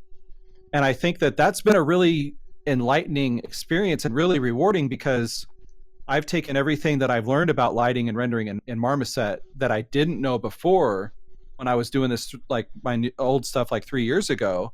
Yeah. And it looks so much better, right? Yeah. And I think that kind of goes back to like updating old pieces. Yeah. Like that's really cool, right? It's been such a rewarding experience for me. I'm not necessarily churning out new stuff every week like I was for a while or every month or whatever, but I'm growing, right? Yeah. I'm feeling good. And I think that you kind of asked a question earlier about how do you stay fresh and inspired, and I think that's really made me feel good, man. Yeah. Like That's it's awesome. not a pressure of like, oh, I got to put out this new piece. It's like, I want to show everybody what I know I can do all the way through now, right? So Yeah. that may be a little tangent there, but I'm trying to keep it like, pretty honest here. And I think I do think that the sphere stuff is really good, right? Yeah. Like it shows stuff really well. But one thing I want to say, you kind of touch on it, is like when I show stuff from COD or Shadow of War or any game I've worked on, right? And I have the sphere, the cylinder with it, and the texture flats off to the side or whatever. Yeah. There's no feeling of like, oh, that looks really good, but what about the game? Exactly. Yeah. And I think that's really important. When you look at the Shadow of War stuff and the COD stuff, they're pretty one-to-one in that they feel both good in the scene, like in the game, in the environment, and then also on their own. Yeah. So I think that's something to say, right? Is like when you're making stuff for your own exercise, like I have a lot of stuff that's just on its own. And that's for me to be like, I want to tell a story with this texture and like what can I do here? How would I tackle this? Like that's for me to grow. Yeah. But it's super important to show it like in the context, in the game. Mm-hmm. And tie it back in together. Like if you notice on my Artstation, there's like a few shots of the level, and then you see the spheres, and then on, and it kind of repeats. So yeah, no, I think you know, you kind of touched on blends a little bit. I think blends are a good thing to show. Yeah. You know, for sure. So yeah, no, I think showing blends is really good. Awesome. Even if it's just in Unreal, like on a little plane, Yeah. and you still show the sphere on its own, it could be really good. So we're coming up to the end here, and usually Yeah. what Ryan and I like doing, well, we've only had one one episode, but but we what we like doing last episode. It's a time-honored tradition as of 2 weeks ago. Were you guys in like pre-pro for a few episodes before you went, little alpha? We did have we did have a little bit of pre-pro. We had meetings about being in pre-pro. Cool. Yeah. Oh yeah, dude. We went full dev with it. Yep. So usually what we like to do is kind of like talk about some of the cool tech that maybe we're working with or exploring with, and any games we're playing now, and then we like to end with something that's inspired you lately. So I don't know if you want to take a stab at this. Is there any games that you've been playing or any cool tech you've been exploring with? Yeah, I've been playing a lot of Call of Duty World War II. Awesome. My wife and I, rock that multiplayer, that split screen. Awesome. Yeah. Yeah, it's really fun. That's felt really good. I feel like that's a good installment and direction for the whole franchise there. I think haven't really messed with any new tech, to be honest. But what's inspired me is a lot of, I would say that there's a lot of really good artists that are like pushing me. Okay. So, awesome. Yeah. Deet, Ben Wilson, just laying it down with the rendering. I mean, just, dude, awesome. Like, holy shit. So that's kind of made me be like, oh, I need to step it up. Right. So I think that's really cool. Like, and I know that's texture specific, but it matters, right? It kind of lit a fire under my ass. I was like, oh man, I gotta get after it. Right. And that's really cool, man. I've been doing this for almost 10 years now. And so to have anything light a fire under my ass still is awesome. To be like, absolutely. Oh, cool. Like I still want to like really do it, and I think what continues to inspire me is the people that I work with in the mentorships. Awesome. Man, they show up like so eager, and I'm like, oh my God. It refuels me, right? It's really cool. Yeah. So. That's cool, man. I mean, just to add on to I'm not really exploring with any tech, but just when every single time Daniel puts out another material, or one of you guys do, and I get a little notification on Artstation, I'm like, I gotta stop real quick and look at this. I spend my my lunch break or something like that just poring over this thing, and then finding reference, and really with the substances and with the textures, I'm like, how would I go about making that? And like playing this little game in my head where it's like, okay, I would use these nodes and this and this and this, and if they provided documentation, then going back and looking at what nodes they use, and be like, okay, cool, I didn't know that you could use that way, or and just gaining more and more knowledge of how to kind of create this art within this program. I mean, like Christopher Hodgson too, right? Like, he put out like a sci-fi thing. Yes. Recently, and I was like, oh my God, it like flickers. And that's like a nice. It was so nice. Like it was like, oh, that feels so sci-fi, right? Like, it's really cool. So glitchy. I haven't gotten a chance to play the World War II yet, but I did watch the D-Day scene because I just love those D-Day levels, even back to Medal of Honor 2. And running through the D-Day mission in the beginning of that, it's like, I have to see this D-Day mission. So I watched that, and it just looked really impressive, and the art was fantastic. What about you? What about you, Ryan? Any cool tech that you're looking at, or what games you're playing?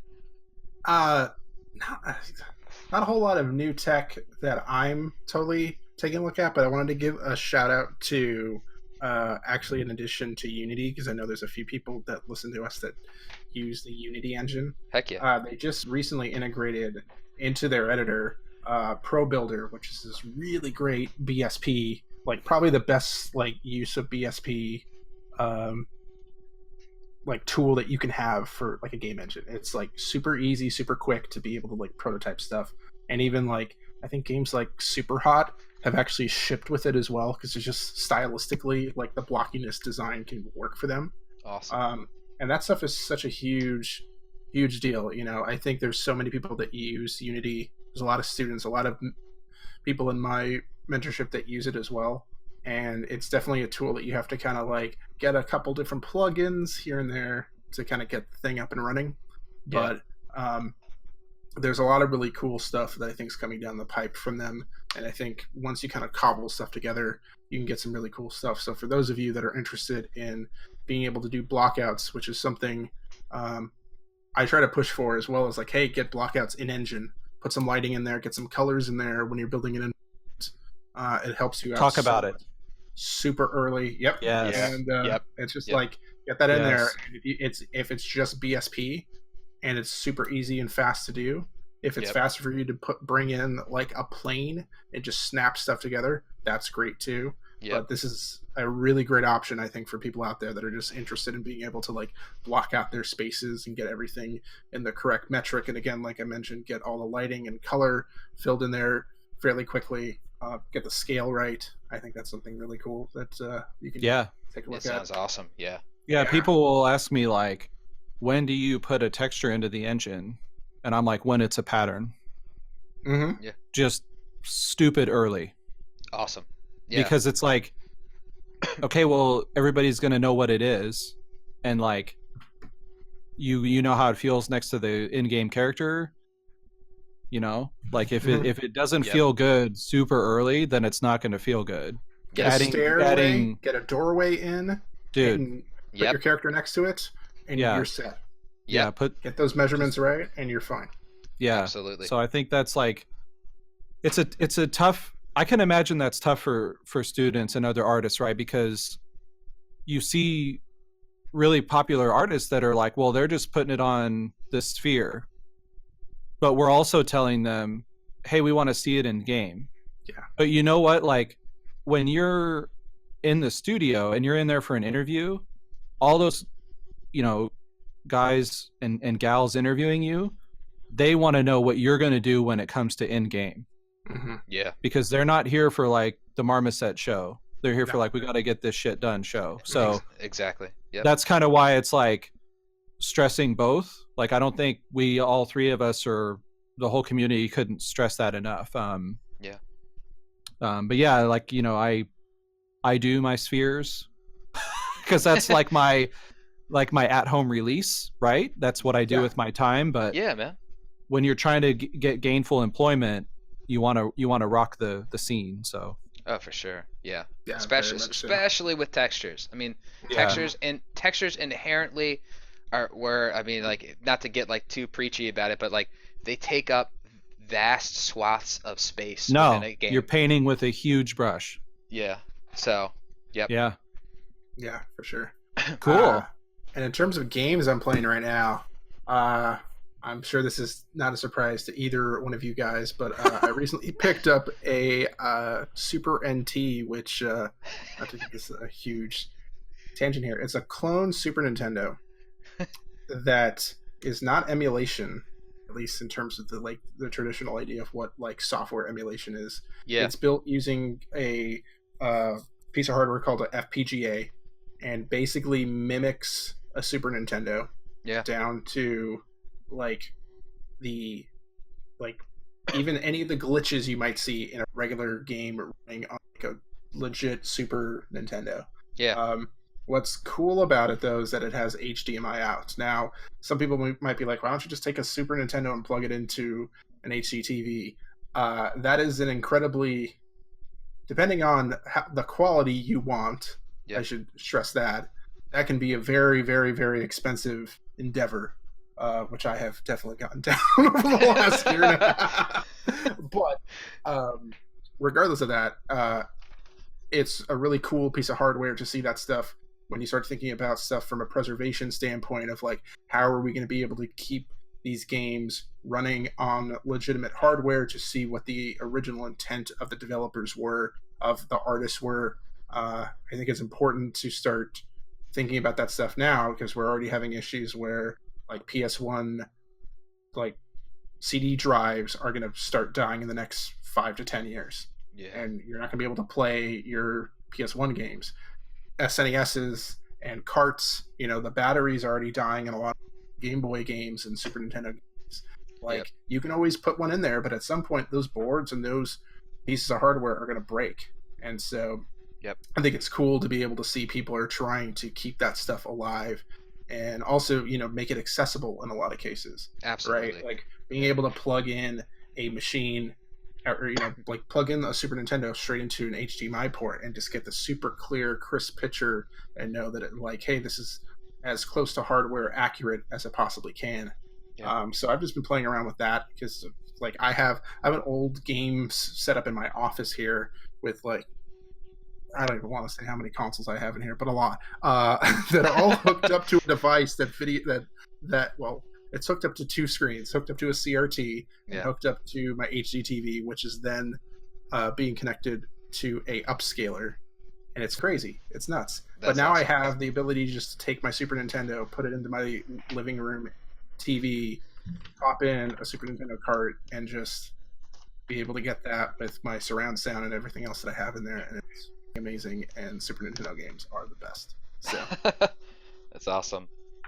Yeah. As for me, I know we've been going for a while, but I'll just give me 1 second just to swoon over that Monster Hunter world, fellas. Ooh, I mean, man, just that game is... I have to listen. I've developed a nice schedule for myself, so I don't just find myself just falling into that game, like Dumbledore falling in Harry Potter falling into Dumbledore's pensive. It's just like, man, I just I play that game a good amount, but the one thing that blows my mind is that they have these awesome, really, really inspiring monsters in that world, and the color patterning of some of the monsters, it legitimately reflects flora and textures within the environment.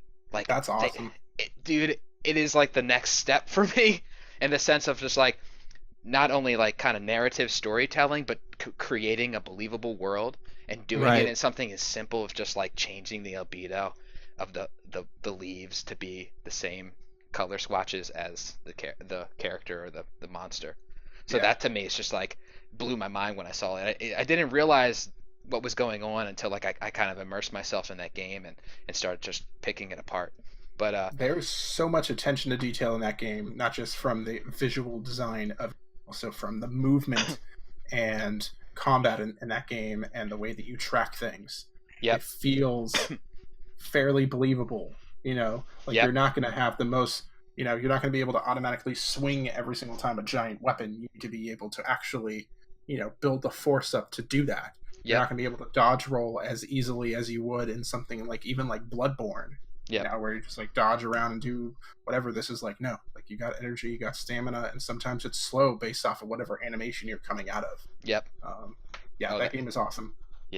And then other than that, in the sense of inspiring me, I've tried to recently just kind of like organize myself. I've always been organized, but I've never really like been into like getting a daily planner and trying to write down everything. I've done it on my phone, but I'm kind of getting wishy-washy with that, just because like it's only on my phone runs out of batteries. I don't like it. I can't really bring it into meetings. I don't like bringing my phone into meetings at work. So from the recommendation of one of my friends and the recommendation of Ryan, I went and bought a Hobonichi daily or yearly planner. It's called a Cousin Yearly 2018 Planner, and that thing is awesome, man. Like, it's broken down to months, weeks, and days. You can write notes in all different sections.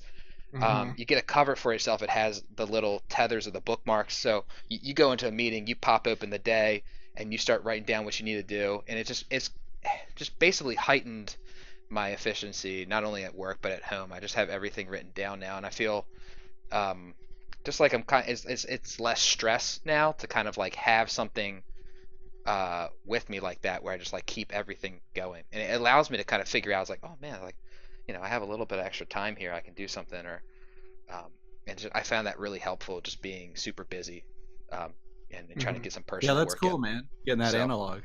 Yeah. Yeah, heck yeah. Going analog has been good. And also going analog, so I got to pick up one of the Etchr Art Satchels. Hmm.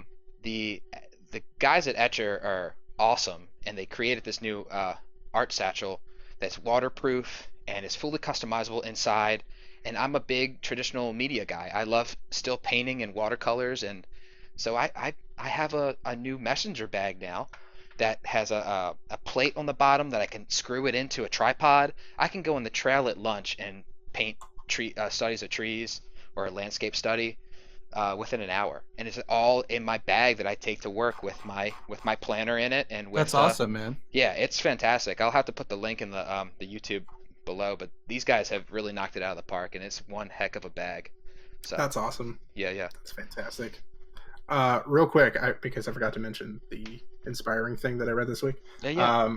So it was an article that spurred a thought about theme park layout and how so much of that is so relatable. And I'm sure at some point this in a future episode on the podcast, but just talking about the way that theme park, particularly with Disney and Universal, kind of the peak of that stuff, and how they lay out and transition between so many varying themes within their worlds, right? You take a look at something like Disneyland, where it's like you have an old old 1900s, like turn of the century, like Main Street town. Then you have like Jungles of Africa. Then you have Toontown. Then you have Fantasyland. Then you have like some bizarre 90s Tomorrowland looking weird shit.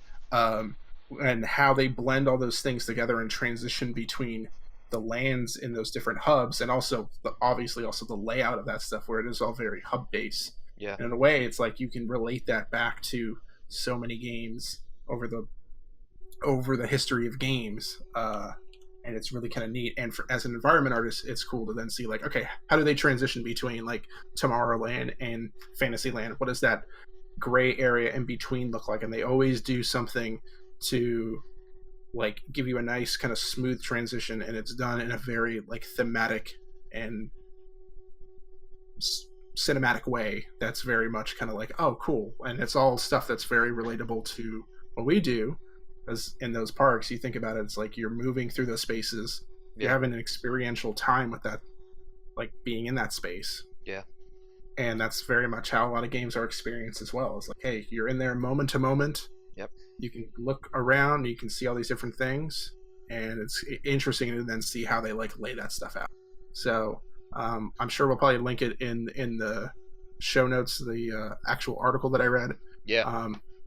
And yeah, it's really, really cool. Yeah, hopefully again we'll talk about that at a future time. Well, I think that's it, fellas. I mean, the one last thing I would like to say is, Josh, do you want to plug your website or anything, your mentorship at the end? Yeah, actually, yeah, thanks for the plug, man. Yeah, no problem. Yeah, no problem. So yeah, like if you just go to gumroad.com/Art of Josh Lynch, like that's where all my tutorials are at. That's where I offer mentorships.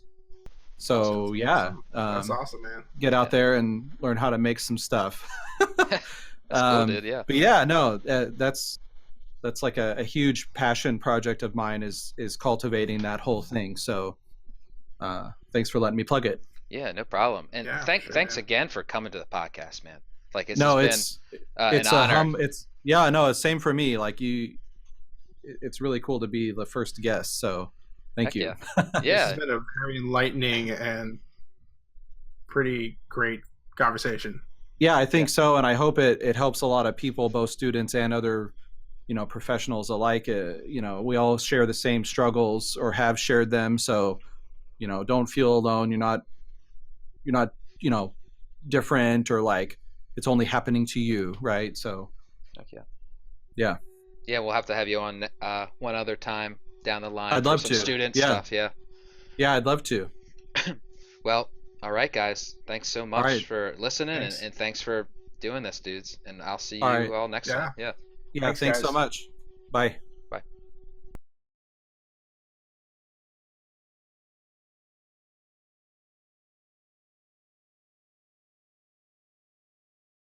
So Yeah. I guess we'll start now. We'll work with the flow. Anything Yeah. happens with the recording, we'll go from there.